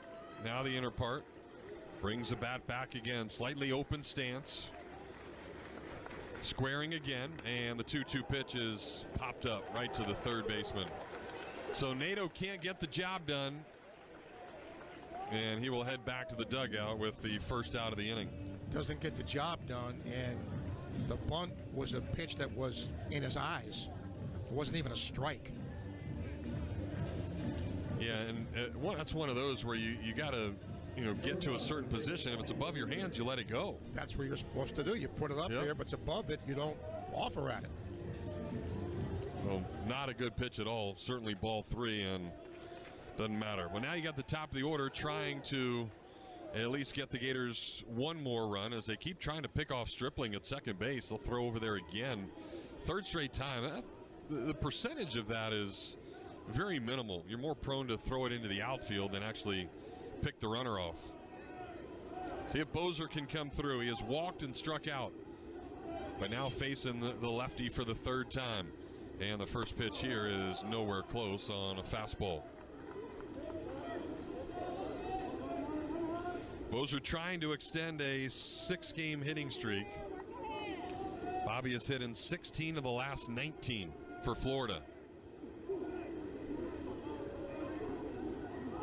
Third baseman plays even with the bag. Middle infielders are back. And the 1-0 pitch is going to catch the corner on a backdoor breaking ball. Not a pitch you're going to go after. Bozer had 4 hits in the series against Ole Miss, and now all of a sudden we're going to get a trip to the mound as Joel Mangrum will run out there again. Well, he's going to be throwing his 75th pitch here, and I think if you're Ole Miss, you get 5 out of him. I think you'd be pretty satisfied with that if they can keep the lead. Yeah, I think they just want to talk about how to attack Bozer. Bozer, certainly one of the hotter Gators. And this probably a little bit tougher of a out than the next guy in Lawson, who he has struck out twice, left on left. So this pretty big at bat. And it could be one of those too with first base open to not give him anything to hit. Elliott does have 6 strikeouts. So does Liam Peterson, who has given up 3 runs all last inning, but just one of those earned. A couple of big Gator errors. All right, mound meeting over. And now the 1-1 pitch to Bozer. It's a pop-up out towards shallow right field. Mormon coming in hard, and he will call off the second baseman Utermark and make an easy catch for out number 2. Big pitch. Big guy to get because of what you said, Jeff, with Lawson, the lefty, coming up, who in his first 2 at-bats has not seen the left-hander well. First baseman, number 11, Brendan Lawson. Struck out looking in the first and then again in the fourth.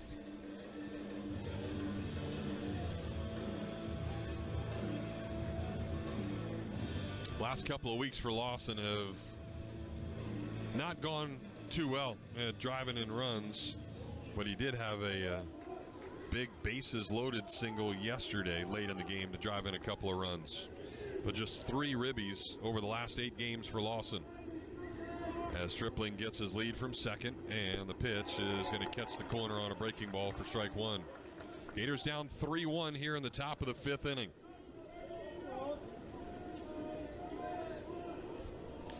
Elliott has only given up 5 earned runs in his last 4 starts coming into this one tonight.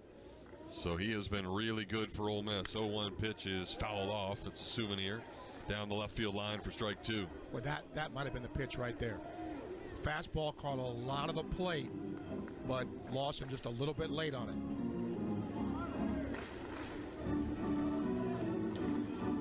So the Gator freshman quickly in an 0-2 hole.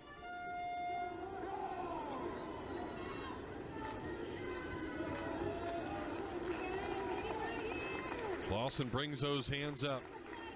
Now ready for the 0-2. Here it comes, and it's way off the plate on a breaking ball. Lawson didn't hit too well in the Ole Miss series.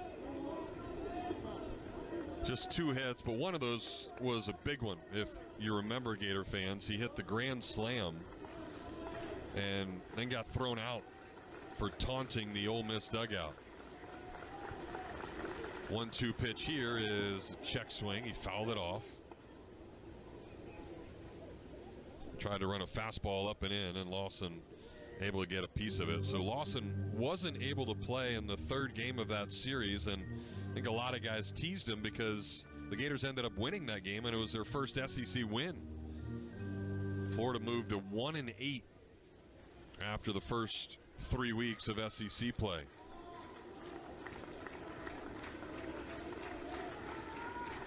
Another 1-2 coming to Lawson. Here's the pitch, and it is down in the dirt. Good breaking ball that he laid off of to even up the count at 2-2. Yeah, the Gators took the lead in that game where Lawson hit the grand slam, and then it was really right at the start of Clemente coming into the back end of the bullpen, and he ended up giving that game away, but he's been lights out ever since. 2-2 pitch, not close. on a fastball up in the zone. Well, Ty Evans lurking on deck. You'd love to see him hit. He had a single off of Elliott the last time he faced him. Went down and got a changeup. But Lawson's got to get on base for that to happen. Stripling a pretty big lead. Here's the 3-2 pitch. Breaking ball hit foul down the right field line. Lawson got a good piece of that. But just a loud strike. They have a righty in their bullpen with Evans coming up, and Evans has seen him pretty good in his 2 plate appearances. So this is a big pitch in a big spot here in this game. Lawson resting the bat on his back shoulder, now brings it up. And they're going to twirl towards second again. Easy toss out there. Stripling back in plenty of time.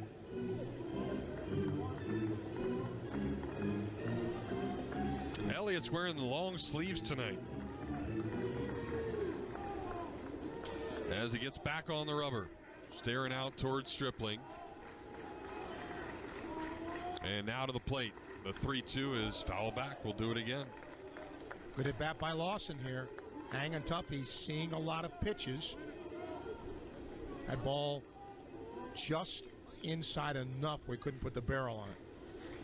Elliott's been consistent with his fastball. It was 91-92 in the first inning. It's still that here in the 5th inning, as the Gators try to tack on another run.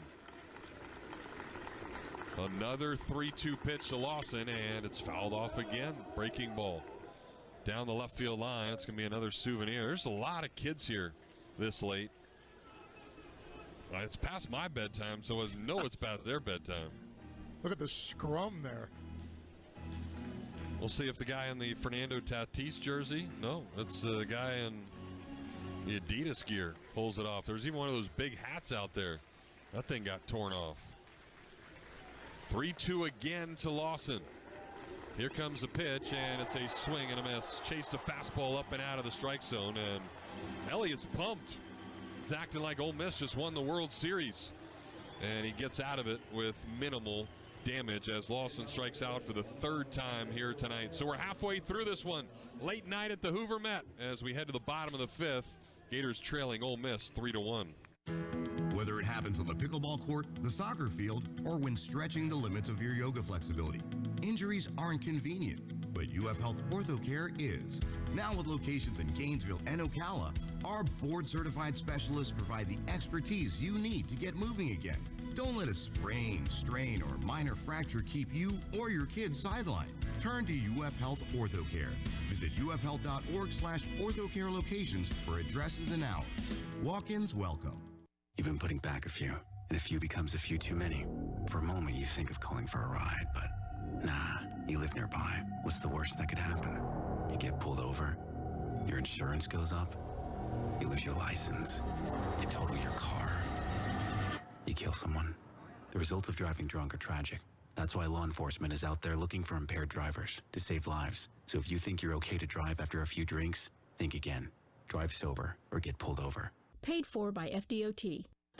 This is the SEC Baseball Tournament. Now back to the Hoover Met. Home half of the 5th here at the Hoover Met. Liam Peterson back to the mound, trying to get through 5 innings. In the 4 he has thrown, he has not walked anybody while striking out 6, but he has given up 5 hits. 3 runs, just one of those earned, though. A couple of big errors that really hurt the Gators last inning. Stripling booted a ball at 3rd that would have ended the inning. And then Ashton Wilson in right field threw a ball away when he was just trying to throw it to second base, and that allowed another run to core for Ole Miss. So Peterson back to work. He will face 9, 1, and 2 in the order, and misses with a first pitch breaking ball to Braden Randall. He got Randall to ground out to short his first time. Little left-handed hitter. Gets another breaking ball, and that one's in there for a strike. Even up the count at 1-1. Gators had a tough time getting Randall out in the series earlier this year as he takes a fastball up high. Randall was 5 for 10 with a couple of doubles.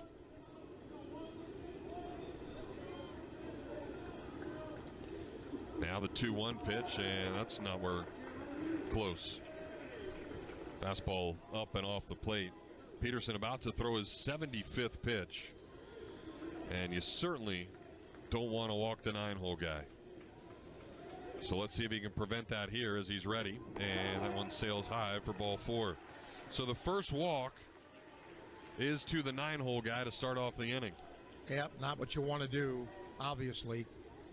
A guy that, if you look at his numbers, just no pop.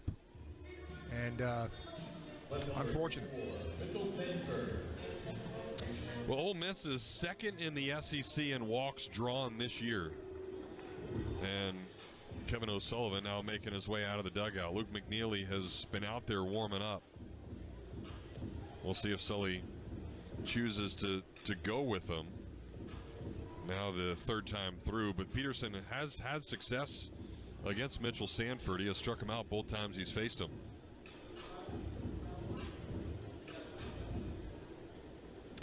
Well, Gator basketball team was at the White House today. Cool honor for them after winning the national championship. A lot of cool pictures. Well, they are going to make a move. So Peterson getting pulled here after walking the leadoff man. And his day will end with 75 pitches, 47 of those strikes. And he will be trailing 3-1 as Luke McNeely will come out of that left center field bullpen. A Meldon Law call to the bullpen. We'll give you Luke's numbers when we come back on the Gator Sports Network from Learfield. Hey Gator fans, being a part of Gator Nation means no matter where you go, you and your pets are part of the Gator family. That's where Pet Paradise comes in. At each resort, their pet-obsessed staff is ready to help your pet feel right at home. New customers can try Pet Paradise for free with one free stay or play reservation, which includes a day of camp or a night of boarding. At Pet Paradise, boarding, grooming, daycare, and training are all under one roof. Score big with complete pet care for Gator Nation at Pet Paradise. Gator fans, are you tired of boring beers that are as exciting as a sack bun? It's time to shock your world. The new look Shock Top Belgian White is as smooth as a double play and hits harder than a Gator Grand Slam. Brewed with real orange peels and coriander, Shock Top Belgian White is unfiltered like your trash talk and will take you to a way out world with every sip. A new look with the same great taste. Smooth and refreshing and ready to play ball. Shock Top Belgian White. Shock your world. Shock Top Belgian White, Portland, Oregon. Please drink responsibly. 21 and up. 16 SEC championships. This is University of Florida baseball. Well, the Gators trail 3-1 here in the 5th. And Ole Miss about to send the top of the order up for the third time. So Kevin O'Sullivan wants a new arm to face him. And that is righty Luke McNeely. 5-2 with a 4.84 ERA. 26th appearance. That's the most of anybody on the team with a save. 48 in the third innings, 40 hits, 26 earned runs, 21 walks, and 67 strikeouts. Team's just 226 against him. He's pitched a lot better of late. He struggled early at ERA, got up 6 and 7. It's still in the high 4s, but much better of late as Luke McNeely. Yeah, and you go back to the series in Oxford, McNeely was not good at all. He threw 2 1/3 innings over 2 appearances, gave up 3 hits and 4 runs. He walked 3. But that was 8 weeks ago. And we'll see how the Milton, Georgia native can do as Mitchell Sanford will stroll back into that left-handed batter's box. Well, Oxford from here is right about 3 hours compared to the 7 or so from Gainesville. So as expected, a lot of Ole Miss fans here. Much easier trip to make. Sanford in the box, ready to go. He'll take a breaking ball for strike 1. Starkville and Tuscaloosa, the 2 easiest, closest places to get here. Athens, right about 3 hours as well, just over 3 hours, I'd say. As Sanford is tardy on a good fastball there from McNeely. That one at 95. So Sanford, who was really good against the Gators in Oxford, struggling tonight. Let's hope McNeely can continue that. as he gets ready for the 0-2 pitch. Here it comes, and that one just missed below the zone. Again, fastball at 95 miles an hour. And McNeely thought it was strike 3. Just didn't get the call. Middle infielders at double play depth. But McNeely's going to toss over to first. And Randall back in plenty of time.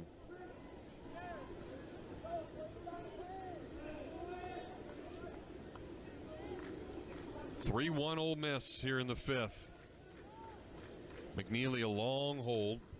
Will throw to first again. A little sidearm quick toss that amounted to nothing. Randall just 4 steals on the year. The 1-2. Got him. Good fastball up in the zone. 95 again. So McNeely just stuck with the hard stuff, and Sanford's got the hat trick tonight. I'm a little surprised they didn't bunt him, although when you look, he doesn't have any sacrifices. So just because you hit leadoff doesn't necessarily mean you're a good bunter. They had him swinging away, and he did not look good against McNeely. So now a guy that is a really good hitter, right-hander Luke Hill. Another throw to first. Hill singled his last time, got a hanging breaking ball from Peterson to lead off the 4th, but then Peterson got a double play ball right after that. Hill's a .346 hitter. And McNeely's first pitch slider is in there for a strike. Hill is top 10 in the SEC in walks, hits, runs, on base percentage, and stolen bases. He's had a tremendous year after starting his collegiate career at Arizona State. Stripling still playing even with the bag. They like him doing that. It takes less of the hop away, but he's certainly got to be ready as balls get on him quickly. We've already seen that tonight. 0-1 pitch, fastball, it's up and in. And he did not go on the check swing, says our first base umpire, Scott Klein. Both Jeff Head and Kevin Sweeney were umpiring the game last night as this slider gets in there for a strike. Head was behind the plate and Sweeney was at first, so tonight Head at third and Sweeney over at third. But Eric O'Shea and Scott Klein, 2 new umpires to the list. McNeely ready again, and another throw to first. This one closer, but Randall back in there. Sear is shaded way off the line, and Yost over towards right center as well for the 1-2. It's a slider, and Hill's able to check his swing on a ball that missed off the plate. If Hill can pull a ball here, I mean, Sears out past second base. That's how far away from the line he is. The Gators trying to stay away. 2-2 pitch. A swing and a miss. Nice. Looked like it might have been a foul ball, but the home plate umpire says he didn't touch it. And McNeely gets a big strikeout on a slider that was down in the dirt. I thought it was a foul tip, but it clearly was not. That ball just died at the end. Really, really nice pitch by McNeely. He's pitched so much better. His ERA in May is less than 3, and he's been great of late. So now you got to get out Eddie's kid. That's Will Furness. Great Eddie Furness, player for LSU back in the mid to late 90s. One of the best college hitters I've ever seen. First pitch to him is nowhere near. Furness has been handled tonight by Gator pitching. A strikeout and then 6-4-3 double play. Bozer made a really nice play on, and then Nato with a nice turn. Healy's going to throw the baseball away, get a new one. But Furness doubled 3 times. He hit a homer. He drove in 8 in the 3 games against the Gators in Oxford. They just couldn't get him out. But he's tardy on that fastball. 96 that time, so the hardest one yet for McNeely, who's trying to come in and strike out the side. Looking good here in the early going of his relief appearance. Another fastball, and it's by Furness for strike 2. 96 again on the inner part of the plate.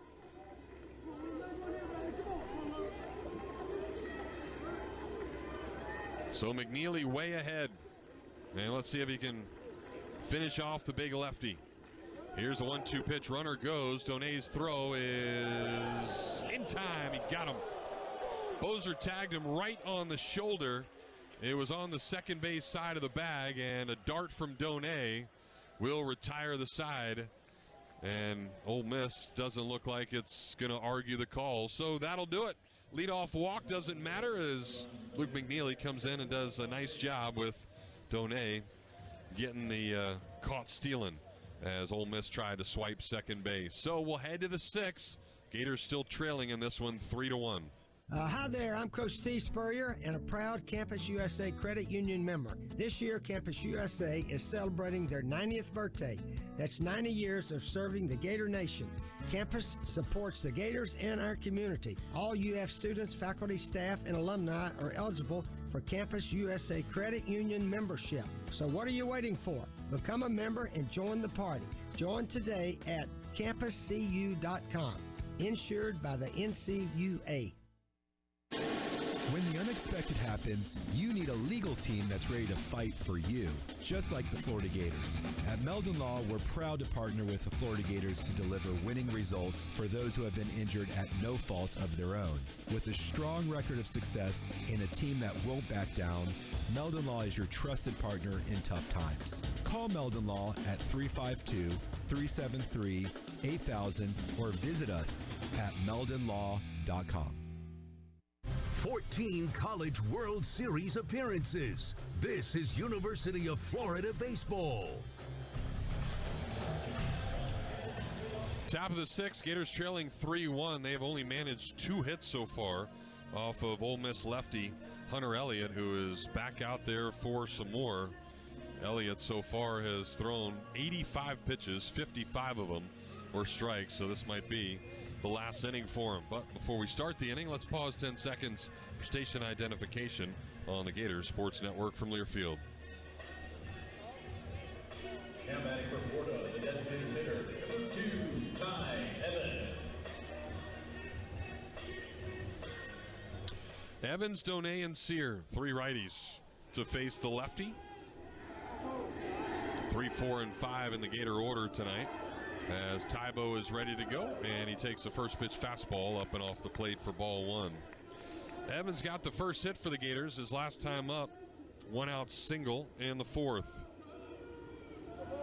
He turned it into an extra base, though, as the left fielder bobbled it, but the Gators could not bring him in.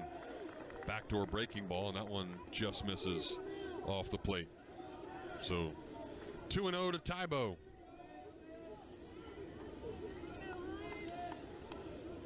Whose average is up to 283 now. There's a good changeup. And Evans took it, not looking for that one.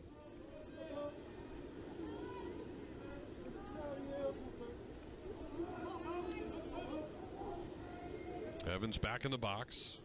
And now the 2-1 pitch, got a fastball, and he fouled it straight back.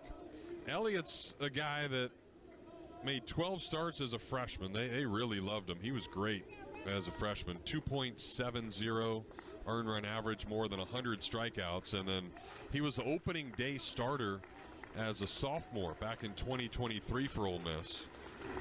2-2 pitch. Evans fouls it off.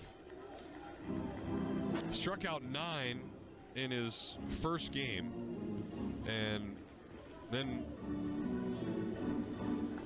said his elbow hurt. He made one more start before having season-ending elbow surgery, and then he missed all of last year in 2024. Evans chops this changeup foul, third base side. So after missing almost 2 years, he's back, and he has been really good. He's from Tupelo. Was a freshman All-American. He was on the USA Baseball Collegiate National Team. And then just like many others nowadays, Tommy John surgery. And he has certainly put up some outstanding numbers this year, just like he did in his freshman year. 2-2 to Tybo. He got him on a fastball. Hardest one yet at 93, and that's another strikeout for Elliott, his 8th. Just going to say, Jeff, that his hardest pitch there on his 92nd pitch. That tells you something, and I think that shows scouts something too, that he still got some giddy up on that fastball after 90-plus pitches. So Brody Donay's turn. Gator catcher is 0 for 2 in this one. Has not seen Elliott well. He'll take a changeup down to the dirt for ball 1. Donay had a great chance to give the Gators an early lead back in the first inning. Florida had first and third with a walk and an error, and Donay popped up on the infield. 1-0 pitch is a swing and a miss on a breaking ball. Donay has really been seeing it well, though. 5-game hitting streak, 9 for 19, with 8 ribbies in that span, but 0 for 2 tonight as he awaits the 1-1, and that's foul back our way. That might have gotten into the lower radio booth just below us. No, just to the right of it. Nope, guy right here got it. LSU guy.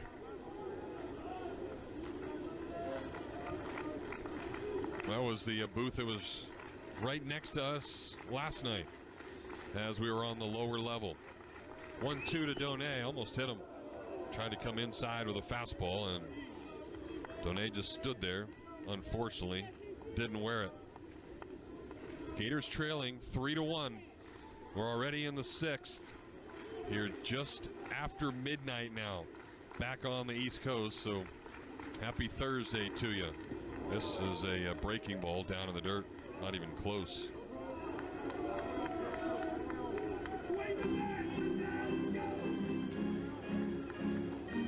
Elliott has only walked 1, and it was Bozer to start the game. Walked him on 5 pitches. Another free pass was to Sear, and he hit him with 2 outs back in the 4th, but the Gators couldn't capitalize on it. Now he's going to hit Donay right on the kneecap. So Donay is a 1-out base runner, and we'll see if the Gators can do something with it. Well, you've got Sear, a righty, then Yost, but he's now at 98 pitches. Yeah, I think if they ran him out there to start the inning, they certainly feel that he could finish the inning.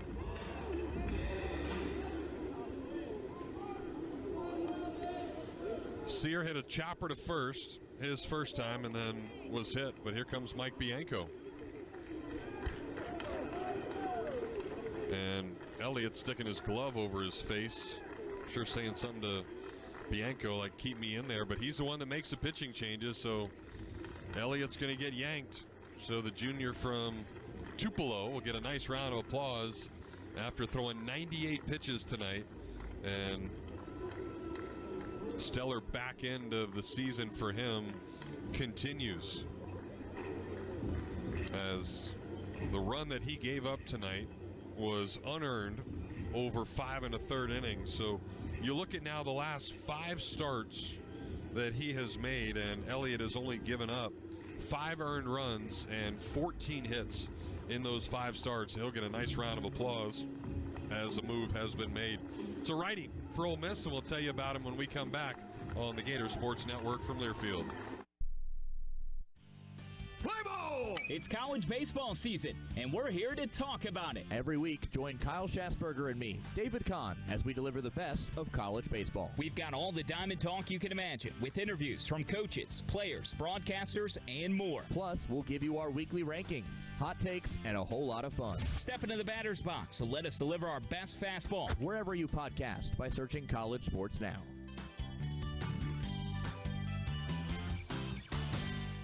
Which schools will take home the prestigious Learfield Directors Cup as the top college athletic programs for the 2024-25 college athletics season? You can follow the standings of your favorite team or alma mater at L Directors Cup on Twitter and online at thedirectorscup.com. Trophies will be awarded in June 2025 to the winning institutions in all college sports divisions. Learfield Directors Cup, the crowning achievement in college athletics.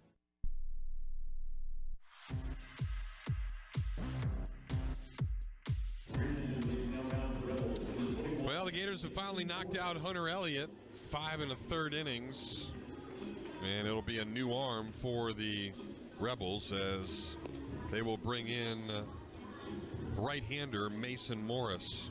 He's 5-1 with a 3.60 ERA, 16th appearance, has a save, 45 innings, 33 hits, 18 earned runs, just 20 walks to 65 strikeouts. Teams just hitting 200 against him. Morris in SEC play, 11 appearances, 31 innings with just 14 walks and 49 strikeouts. So he has been a guy that's gotten a lot of swing and miss. And the next two Gators up are Sear and Yost, with Donay standing on first base and one out. Elliott responsible for that runner. Morris, another guy from Tupelo. So it's a couple of guys that have made their way from Tupelo to Oxford that are in the game tonight.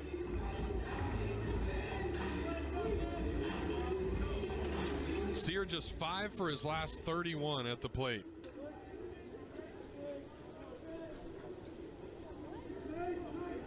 He'll have a big hole on the right side to work with.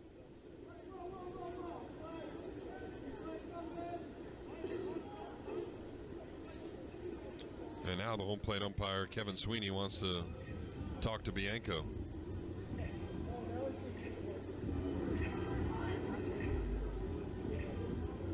And about what, we have no idea.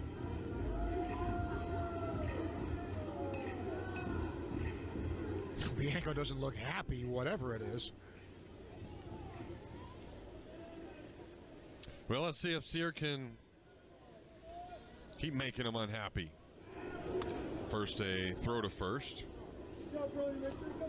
And Donay will dive back in there in plenty of time. Doesn't have a big lead.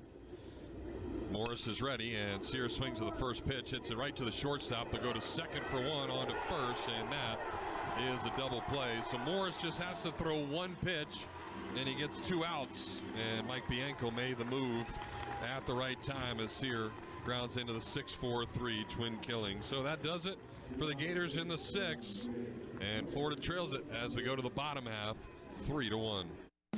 To all our Gator baseball fans listening in, stay in the game and play by the rules. Put down your phone and set aside all other distractions. One text takes your eyes off the road for about 5 seconds. At 55 miles per hour, that's like driving around the entire diamond with your eyes closed.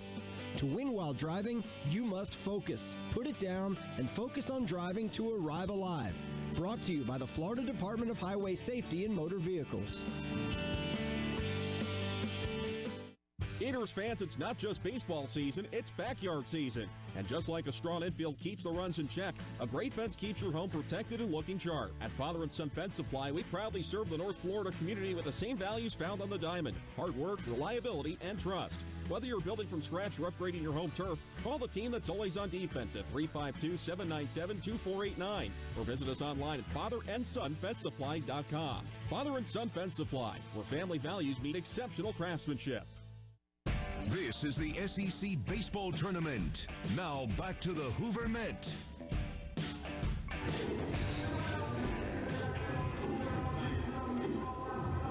When a couple of guys that were up to no good started making trouble in my neighborhood, I got in one little fight. My mom got scared and said, "You're moving with your auntie and Uncle Bel-Air." A little Fresh Prince of Bel-Air for you.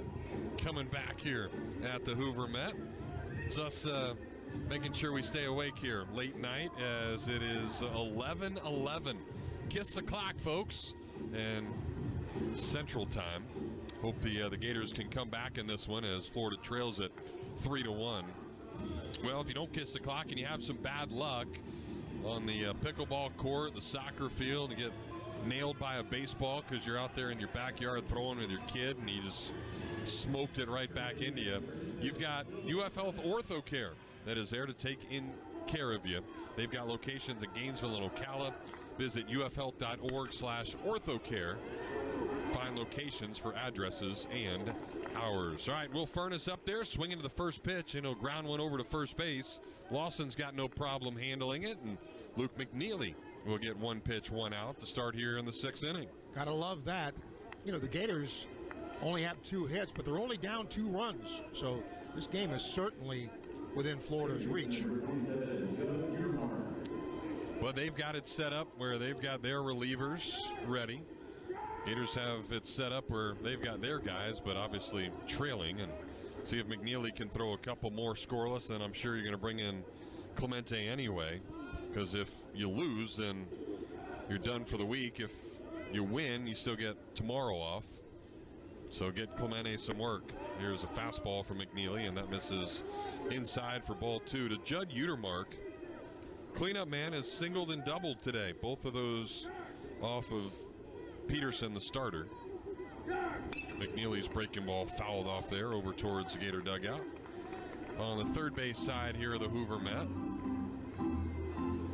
Ole Miss got their 3 in the 4th inning, but just one of those earned. A couple of big Gator errors should have ended the inning at just 1 run scored, as McNeely misses high again, and then the Gators got their run a half inning later in the top of the 5th. Leadoff double by Ashton Wilson, but then an error. There's a swing and a miss on a breaking ball. Utermark was expecting a 3-1 fastball, so he was all in, and he missed that thing badly. So now it's 3-2 to him, and another breaking ball got him. Good job by McNeely to come back, and the first 2 Rebels are retired here in the 6th. Yeah, the 3-1 breaking ball he swung at wasn't even a strike. But as you said, Jeff, he was geared up to hit, swung at it, and then he missed another.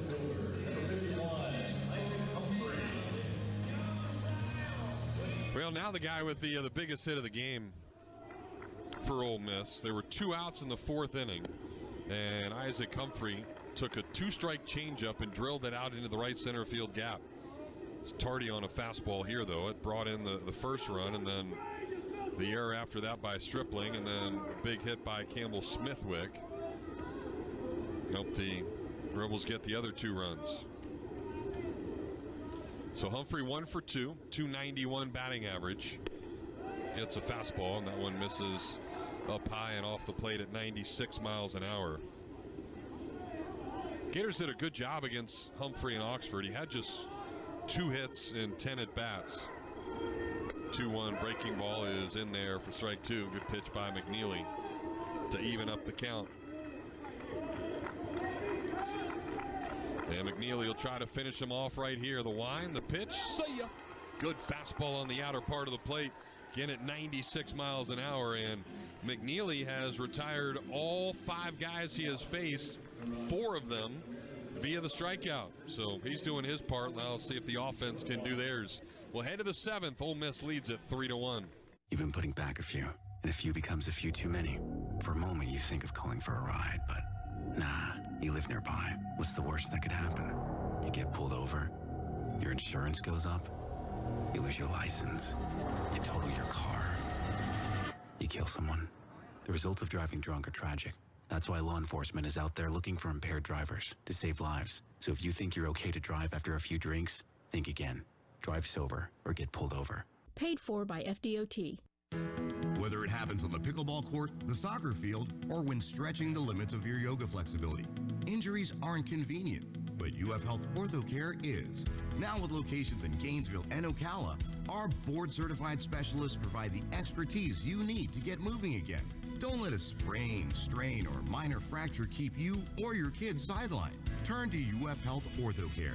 Visit ufhealth.org/orthocare locations for addresses and hours. Walk-ins welcome. Home of the 2017 National Champions. This is University of Florida Baseball. Jeff Cardozo back here with you as we get ready to start the 7th inning here late night. past midnight on the East Coast, and the Gators sleeping right now offensively. Just a run on 2 hits through the first 6 innings after pounding out double digits in both runs and hits yesterday in the victory over South Carolina. I just sang the Fresh Prince of Bel-Air. Steve's been singing Whoop'em Gang'em style just now, but he doesn't want to do it on the air, so he's done singing, but now you get to hear him talk here for the 7th inning. You're right, I didn't want to do that on the air. You're absolutely correct. Yeah, it's funny. In this game, the amount of errors combined almost the same as the amount of hits. Yeah. 5 errors combined to 7 hits combined. Here's Hayden Yost, who's been up twice and struck out twice against the lefty. Swings and misses here for strike 1.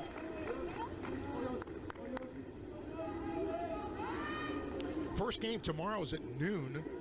Texas A&M, which ambushed Mississippi State today, will face Auburn. 0-1 is strike 2. Well, first time Auburn gets to play because of the pushback schedule. And A&M needed to win that game big time. 0-2, swinging a pop-up left field. This big ballpark will hold it, and it's caught for out number 1.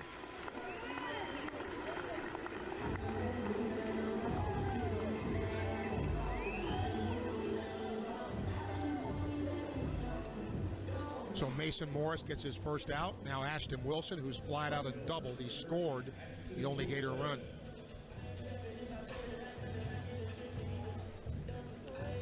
When Florida's looking to make its resume for hosting, the thing that hurts them is their record against the top 25 pitches a ball.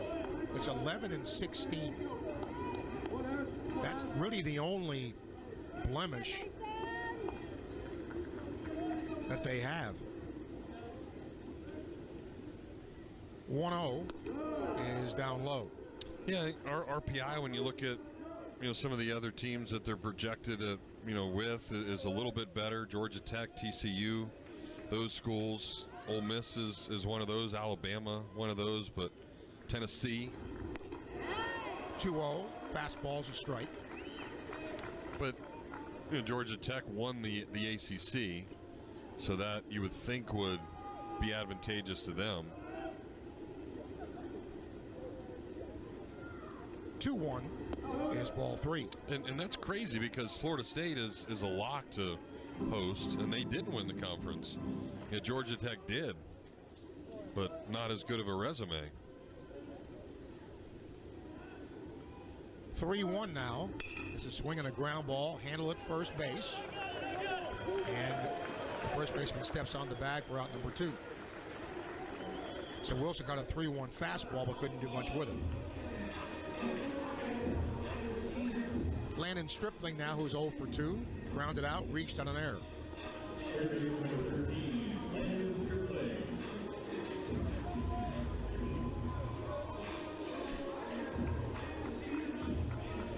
These days, when you have games left over, can be long days. First pitch to him is a ball, and that Tennessee-Alabama game today made it a long day. Yeah, it's really hard to do. Sit around all day long. 1-0, ground ball, right side. Play at second base made, but it's not going to be a throw. So it's going to be a base hit for Stripling. Heck of an effort by Utermark, who's normally a third baseman, but he was forced to have to play second as they're moving some guys around. I mean, you're talking about a 6'6" second baseman here, and did a good job of going over to get it, but as he tried to put it into his hand, it trickled out. Well, if nothing else, it'll get the top of the order up for the Gators in the 8th. If Nato does not do anything here, he's struck out and popped the 3rd. Gators now have 3 hits.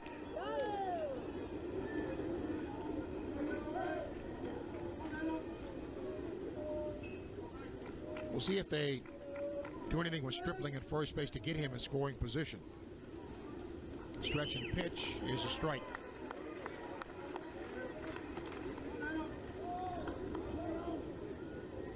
Stripling has just one steal.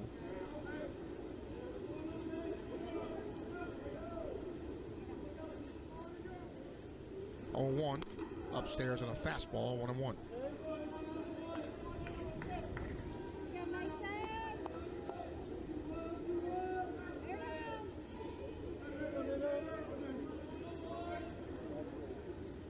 (3-1) Ole Miss here in the 7th. 1-1 pitch, fastball that's in, 2-1.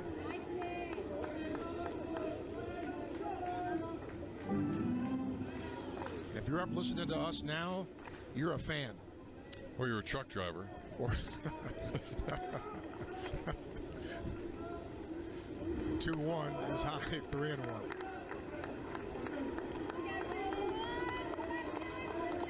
Well, if you're the righty, you don't want to walk the 9-hole guy to bring Bozer up, that's for sure. But that could happen with one more bad one.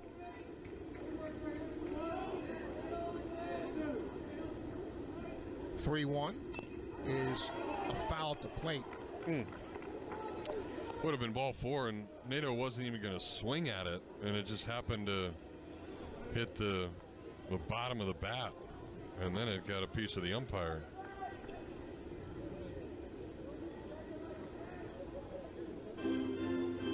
Nato's hands would have been a little stronger. He would have been able to just keep the bat there and taking his base.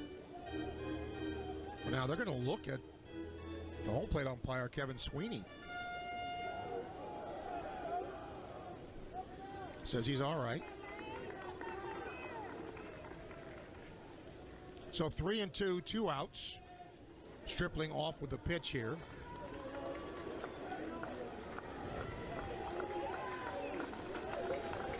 Morris, 3-2. Swinging a pop foul, will do it again.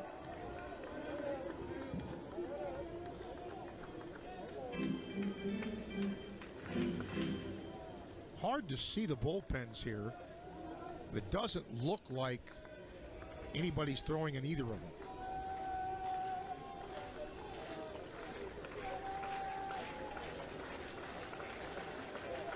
(3-2) again.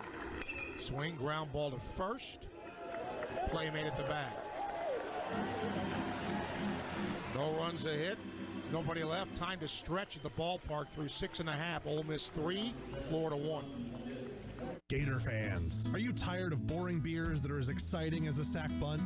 It's time to shock your world. The new look Shock Top Belgian White is as smooth as a double play and hits harder than a Gator Grand Slam. Brewed with real orange peels and coriander, Shock Top Belgian White is unfiltered like your trash talk and will take you to a way out world with every sip. A new look with the same great taste. Smooth and refreshing and ready to play ball. Shock Top Belgian White. Shock your world. Shock Top Belgian White, Portland, Oregon. Please drink responsibly. 21 and up.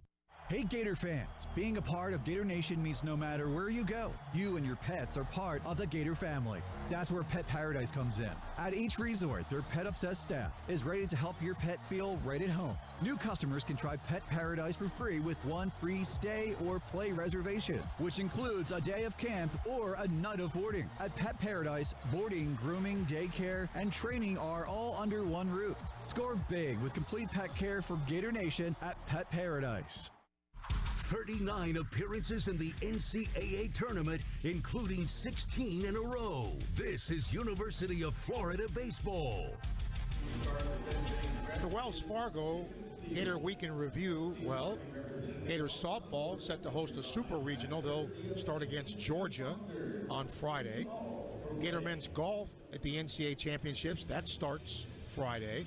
The Gator women made the NCAA championships. And Gator track teams just coming off the SEC championships. And, of course, Gator men's basketball honored at the White House today. The Week in Review brought to you by Wells Fargo. The Wells Fargo Gator debit card. You can show your Gator pride 24/7. Visit wellsfargo.com or head to your local Wells Fargo to learn more. Wells Fargo, the official retail bank of the Florida Gators. Luke McNeely back out there. Done a good job in relief so far. He'll face Ryan Mormon, the right fielder, who has gone 0 for 2. He's grounded out, reached on an error. First pitch to him, almost hit him. I don't know how it didn't.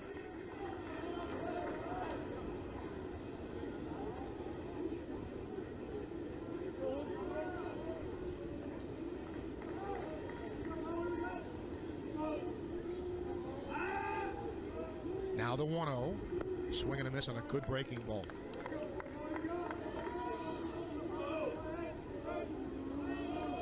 Warren, a .268 hitter with 11 homers. 1-1. Chop foul for strike 2.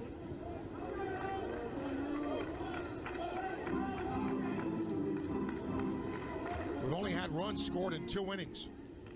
3 for Ole Miss in the 4th, 1 for the Gators in the 5th. This ball's chopped, third base, foul. Stays alive.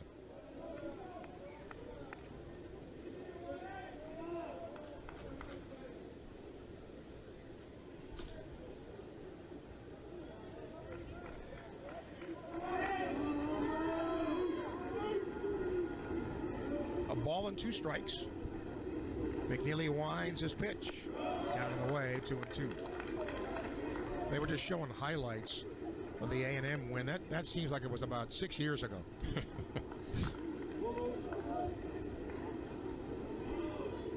2-2. Swing, line drive, right center field. It's going to fall for a hit. So a leadoff single for Ole Miss in the 7th. He tried to sneak a fastball in there. Again, just missed. That's the issue that Peterson had. The couple of hits that he gave up, those back-to-back doubles were just balls not located in the right spot. And that one up.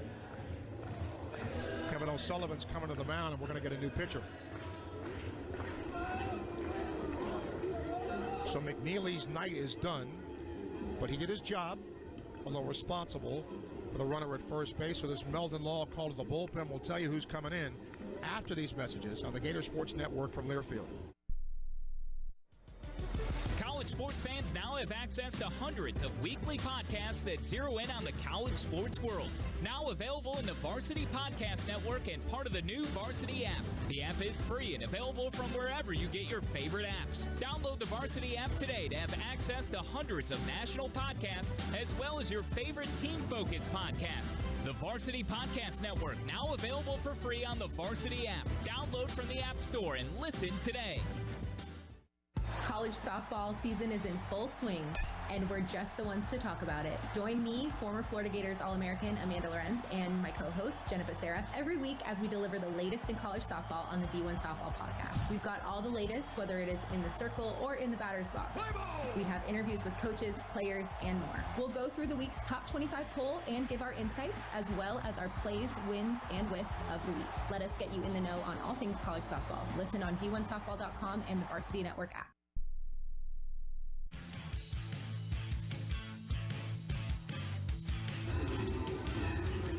Meldon Law call to the bullpen, sends out the Gator closer, Jake Clemente.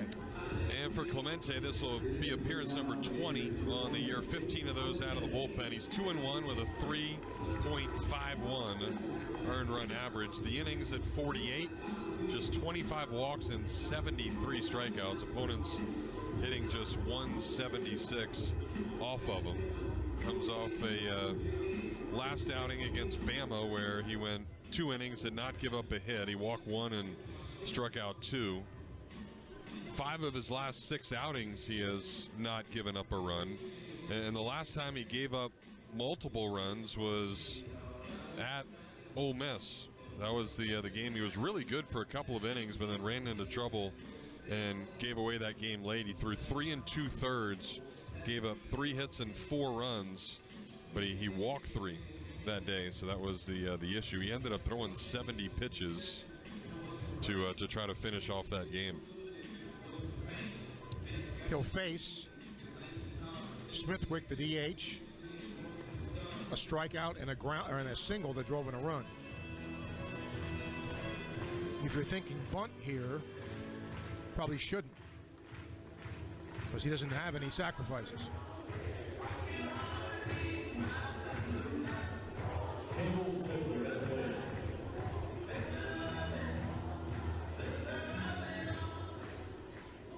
He's a lefty.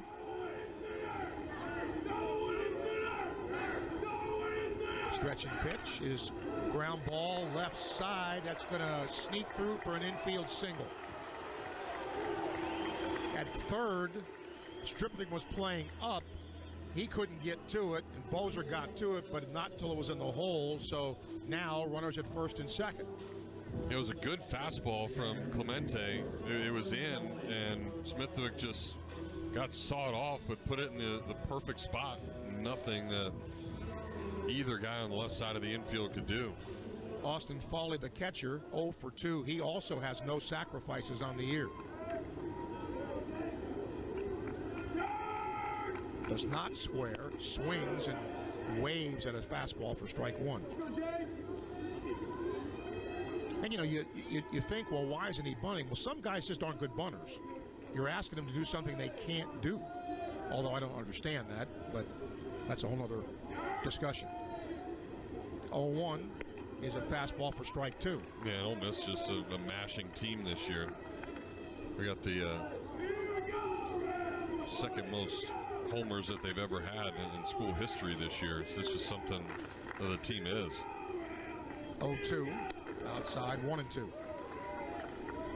But I don't know. I mean, I get it. Some guys are not great bunters, but you should be able to bunt at this level, I would think. 1-2, swinging strike three. There you go. Yeah, just reared back and threw 4 fastballs, and Foley missed 3 of them. So second time he has struck out. Just good job by Clemente. It's a fastball that's rising, and it was about chest high, so Foley couldn't go up and get it. Braden Randall, the shortstop, grounded out and walked. He's a lefty. Pitch to him is a fastball that's just inside.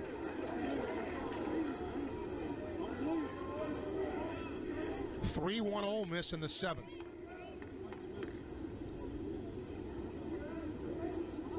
(1-0) is taken for ball 2.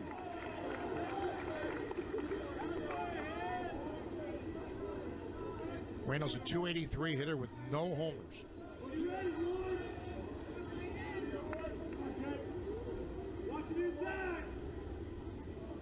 (2-0) is a strike at the knees, 2-1. Cannot walk him.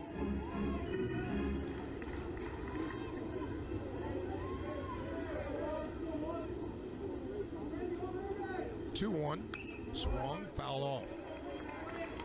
Sanford, the leadoff man on deck, has the hat trick tonight. He struck out 3 times.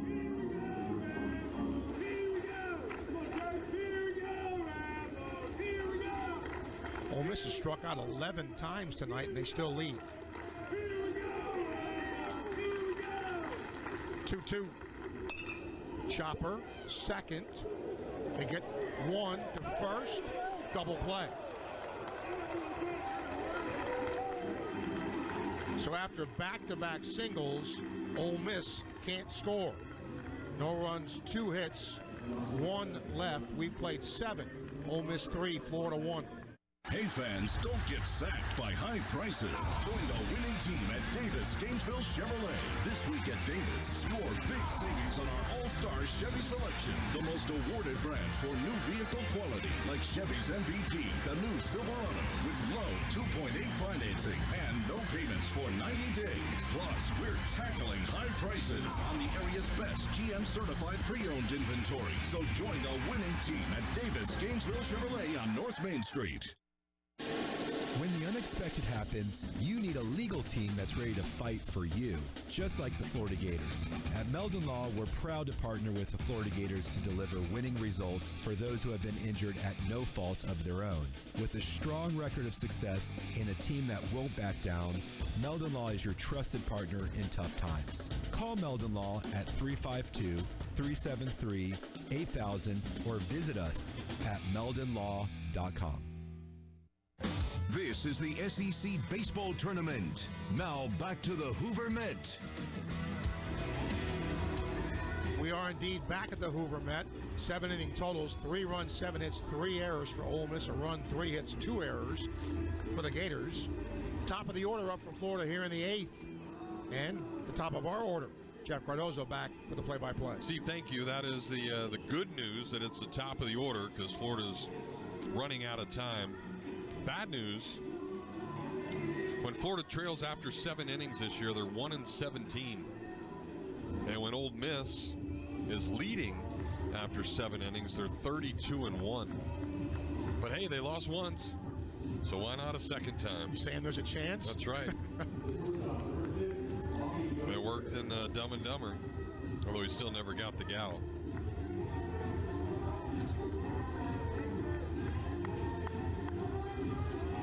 Bozer looking for his first hit tonight, trying to extend a 6-game hitting streak. They're going to shift on him for the first time tonight for this right-on-right matchup, and Bozer hits it right into the shift, but off the glove of the shortstop, and that's going to trickle out into left field. That's got to be a base hit.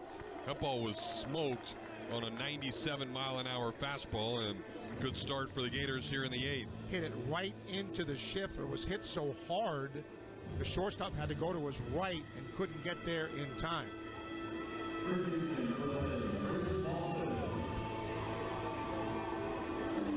Ole Miss does have some action out in their bullpen.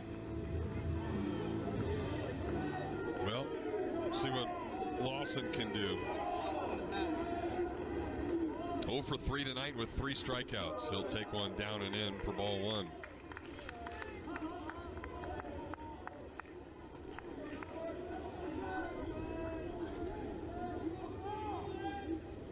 Lawson had a couple of singles yesterday, both of them line drives into right field. He'll chase Bozer back. But Lawson with the 0 for 3 tonight, just 4 for his last 30 now. And that average in jeopardy of getting below 300 for the first time in a really long time. There's a breaking ball that'll miss up high, and it's 2-0 here to Lawson.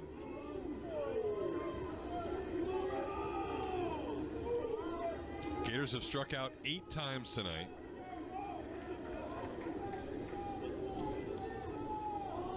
First baseman Holden Bozer close, and the 2-0 pitch is up high for ball 3.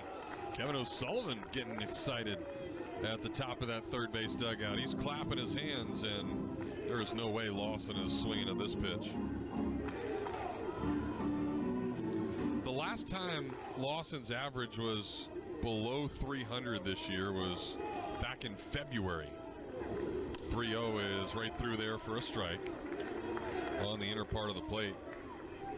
In fact, there's only been 4 games all year that Lawson has stepped into the batter's box with a batting average under 300. That's what he has done this freshman season. There's a fastball, and it's fouled off for strike 2.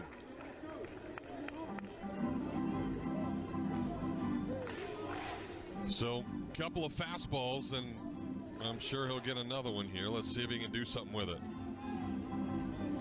They play him to pull in the outfield. Outfielders are deep. Bozer gets chased back, diving in there. Puts his right hand on the white bag. Would you run him here? I would. Righty with a delivery that's somewhat slow to plate. There he goes. Lawson chops it right to second. It's bobbled but picked up, so it does keep the Gators out of a double play. That would have been probably a pretty easy 4-6-3 twin killing. That's a nice job by Morris to come back from falling behind 3-0. Yeah, it was, but I agree, Jeff. I think Bozer has to run there, and it pays dividends. So Evans and Donay will get the chance to at least get Bozer in from scoring position. Foley is going to run out to the mound, though, and have a conversation with the right-hander, Mason Morris. And you'd think he would stick around because there's 3 righties coming up. Evans has driven in a run in 4 straight. Donay has driven in a run in 5 straight games. And those are the 2 guys you have up there tonight. Connor Spencer has 4 saves for Ole Miss. He might be a guy you see either later this inning or in the 9th. So here's Evans. as Bozer gets his lead. First pitch to Ty is a breaking ball that misses up. Ty 1 for 3, single back in the 4th inning. First time he faced Morris, Morris struck him out. Back in the 6th. Here's the 1-0 pitch, and it's chopped foul. First base side. Gators only hitting 154 in this game, and they have had a lot of chances to do damage and haven't been able to come up with anything. Florida tonight 0 for 7 with runners in scoring position. Bozer's there with 1 out. The pitch, breaking ball in there for strike 2. Ole Miss is throwing their dudes tonight, just like the Gators are. And just one bad inning. Gators made a couple of errors, have allowed Ole Miss to have this 3-1 lead here in the 8th. Here's a 1-2 pitch. Breaking ball is just off the plate. That's a tough pitch to take. Yeah, definitely off, though. Oh, yeah. So now it's 2-2 to number 2. Evans ready to go. And the pitch is a swing and a miss. Chased a high fastball up and out of the strike zone. And there's now 2 outs here in the inning. Well, it was interesting because the catcher, Fawley, when he threw that breaking ball, Jeff, he kind of pointed like, yeah, that's what I wanted. And they come back with Cheese upstairs. That's a good pitching sequence, and they threw it by Evans. Gators have chased a lot of pitches up and out of the strike zone tonight. So 2 outs now for Donay. And the first pitch to Brody is off the plate. 0 for 2 is the Gator catcher tonight. He was hit by a pitch his last time up. And I would not let him beat me. I wouldn't intentionally walk him, but you got a guy on deck who's really struggling. And they'll throw a slider that Donay misses to even up the count at 1-1. Good location, down and away from the righty. Donay certainly has the ability to get one out of here, but there is absolutely no wind this late at night. Here's a 1-1 pitch in there, breaking ball, strike 2. And Donay took it.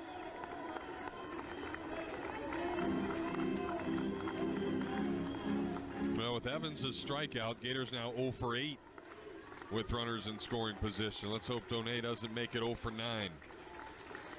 Here's the pitch, and he does not chase a high fastball. That one at 98 miles an hour from Mason Morris. Breaking ball again? I would assume so. Yep. See if he can make a mistake, and Donay can do something with it. The pitch, way off the plate. Good fastball.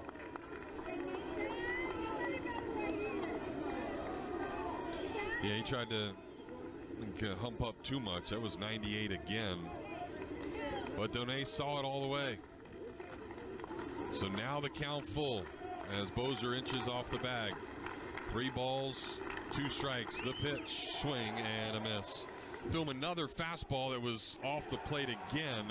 And the Gators just struck out on 2 balls that weren't even close to being strikes. So Bozer gets the leadoff single, but the next 3 guys can't do anything. And it's another 0 here in the 8th inning. We'll go to the bottom of the 8th. Florida still trailing at 3-1. To all our Gator baseball fans listening in, stay in the game and play by the rules. Put down your phone and set aside all other distractions. One text takes your eyes off the road for about 5 seconds. At 55 miles per hour, that's like driving around the entire diamond with your eyes closed. To win while driving, you must focus. Put it down and focus on driving to arrive alive. Brought to you by the Florida Department of Highway Safety and Motor Vehicles.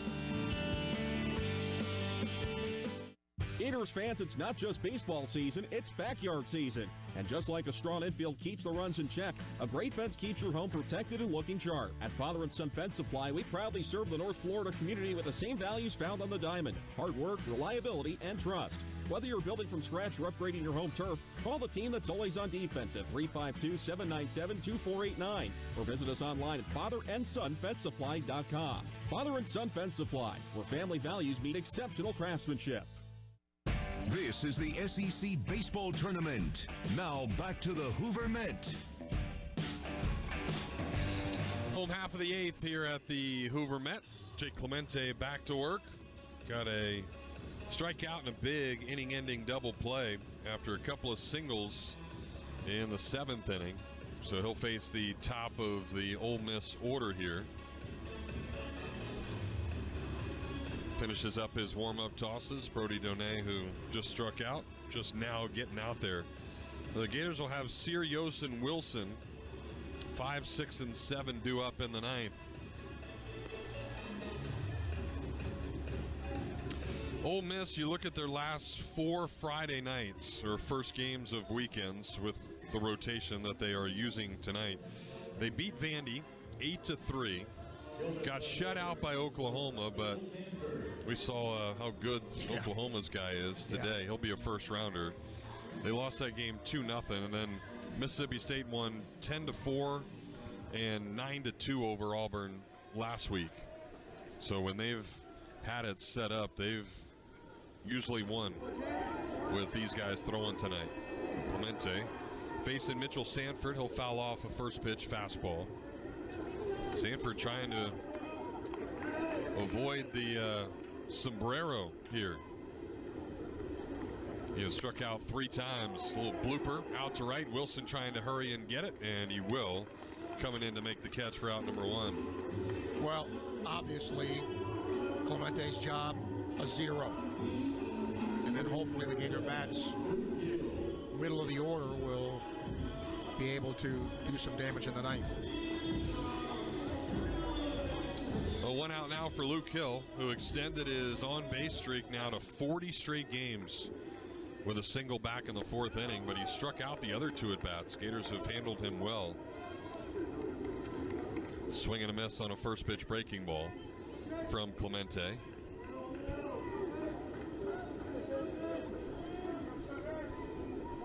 Hill, a .344 average to lead the team. Takes that one off the plate.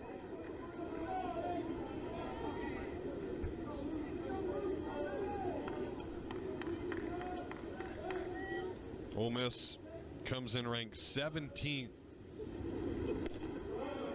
in one of the polls, 16 in another, and then 20 in the D1 poll, which is what the Gators use. Gators ranked 22nd in that poll. But both these teams very similar, and another close game tonight as Clemente spins in a breaking ball. Just 1 inning scored for both of these teams. And now Jake ready for the 2-2. Breaking ball, a little chopper out towards Nadeau. He has it right on the edge of the dirt and throws it perfectly over to Lawson for out number 2. Well, you can't fault the Gator pitching tonight. Peterson just had the 1 bad inning, but I think if you ask Kevin O'Sullivan, we hold Ole Miss to 3. I think he thinks his team would have a pretty good chance to win, but Ole Miss's pitching's been a little bit better.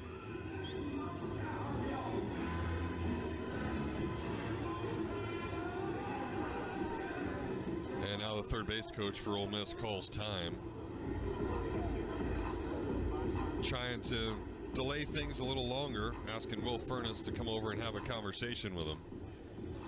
You would think that that would mean that Ole Miss is trying to get somebody else ready.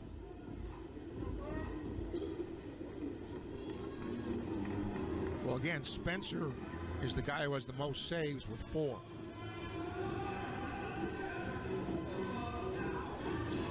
right, Furness back in the box. Gators have kept him off the base paths. Let's hope Clemente can do it. They'll throw him strike 1, a good fastball on the inner part of the plate. Furness has struck out, grounded into a double play, and then grounded to first. He's done a really good job against him, and he waves at this breaking ball. Nowhere near it for strike 2. So Clemente very impressive, as he has been throughout this stretch run. 0-2 is a little bit high. Scouts have gotten to see some great arms tonight for both sides. A lot of velocity and a lot of good stuff as Jake misses up with that fastball to even things up at 2-2. Clemente with a deep breath. And now ready. And this one is a chopper right to Nadeau. 1 hopper into his glove. and throw over to Lawson in time to retire the side. So Clemente, perfect. Here in the 8th, sets down the top of the order, 1, 2, 3, and the Gators have one final chance as we go to the 9th. A new arm coming in for Ole Miss. We'll tell you who it is as the Gators trail it 3-1 on the Gator Sports Network from Learfield. You've been putting back a few, and a few becomes a few too many. For a moment, you think of calling for a ride, but nah, you live nearby. What's the worst that could happen? You get pulled over, your insurance goes up, you lose your license, you total your car, you kill someone. The results of driving drunk are tragic. That's why law enforcement is out there looking for impaired drivers to save lives. So if you think you're okay to drive after a few drinks, think again. Drive sober or get pulled over. Paid for by FDOT. Whether it happens on the pickleball court, the soccer field, or when stretching the limits of your yoga flexibility, injuries aren't convenient, but UF Health OrthoCare is. Now with locations in Gainesville and Ocala, our board-certified specialists provide the expertise you need to get moving again. Don't let a sprain, strain, or minor fracture keep you or your kids sidelined. Turn to UF Health OrthoCare. Visit ufhealth.org/orthocare locations for addresses and hours. Walk-ins welcome. Home of the 2017 National Champions. This is University of Florida Baseball. All right, we head to the 9th. New arm coming in for Ole Miss. It will, in fact, be Connor Spencer, and we'll give you his numbers after we pause 10 seconds for station identification on the Gator Sports Network from Learfield.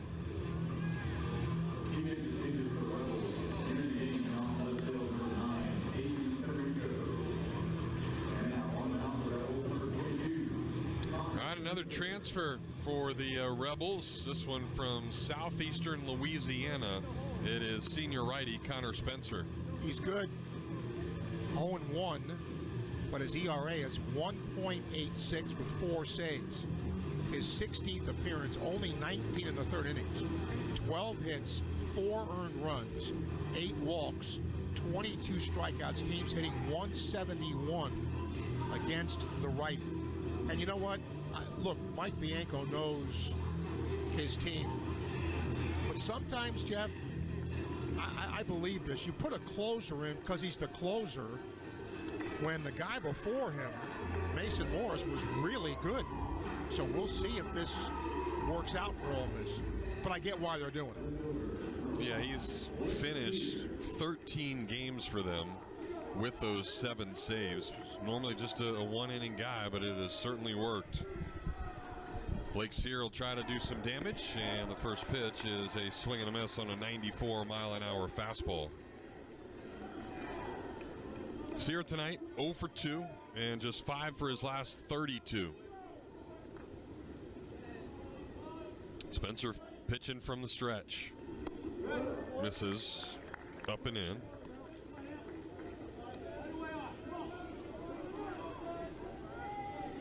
Three guys due up.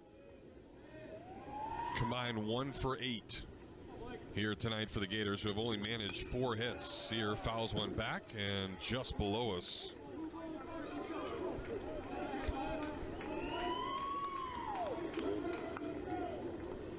DK, David Kellum, the Ole Miss radio announcer, looks over and says he's gotten 5 here. That's one more than the Gator Boost gotten over the last 20 years. 1-2 pitch is a swing and a miss. Spencer just reared back and threw some ched by Sear. Yeah, his fastball's good, no doubt. And you knew it was coming, just couldn't catch it. And it really wasn't a good pitch. It was up about chest high. The Gators have chased a lot tonight and have now struck out 11 times, including 2 by this guy, Hayden Yost. First pitch to him is fastball in there at 95 for strike 1. Somebody has to get on. You got to get somebody on to get the tying run to the plate. Yost, a good day yesterday with a double and a homer. Swings right through that fastball, 95. So the guy that's thrown the softest was the starter, Hunter Elliott, his fastball only got to 92. Two guys that have come in for the Rebels have been 95 and 98. And now the 0-2 pitch, that'll miss up high. 96 on that fastball. Spencer started his collegiate career at Mississippi Gulf Coast Community College, then went to Northwest Mississippi Community College, then Southeastern Louisiana before coming here to Ole Miss. 1-2 pitch is a lazy fly to left. Yost hits it out towards Sanford. It retreats a few steps and hauls it in, no problem for out number 2. Not in this ballpark. That almost got to the warning track, but it's 335 down the lines. That's a pretty good poke opposite field to get out. So the last hope for the Gators, the chance to stay here in Hoover, is Ashton Wilson. He has scored the only run tonight for Florida. We're 3 minutes shy of midnight here local time. See if the Gators can push it past that. First pitch to Wilson is a swing and a miss on a 96-mile-an-hour fastball. Yeah, the clock may strike midnight for Yeah. Florida.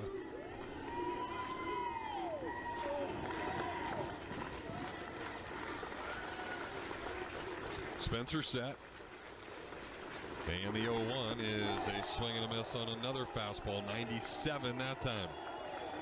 So even harder, and now the Ole Miss fans that are here, and there's probably a good 1,500 of them, all come to their feet. And the 0-2 to Wilson is foul back. So spoiled. Fastball up in the zone, 96 again on that one.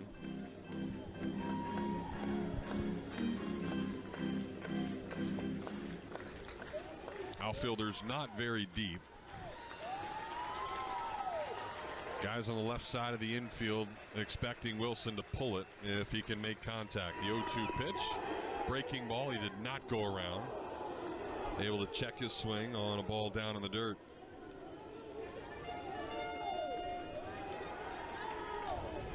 So good strong hands there by Wilson.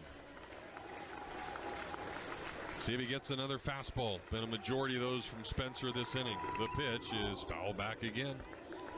Did get the fastball. And Wilson stays alive. Struck out 3 times yesterday. Hasn't done that today.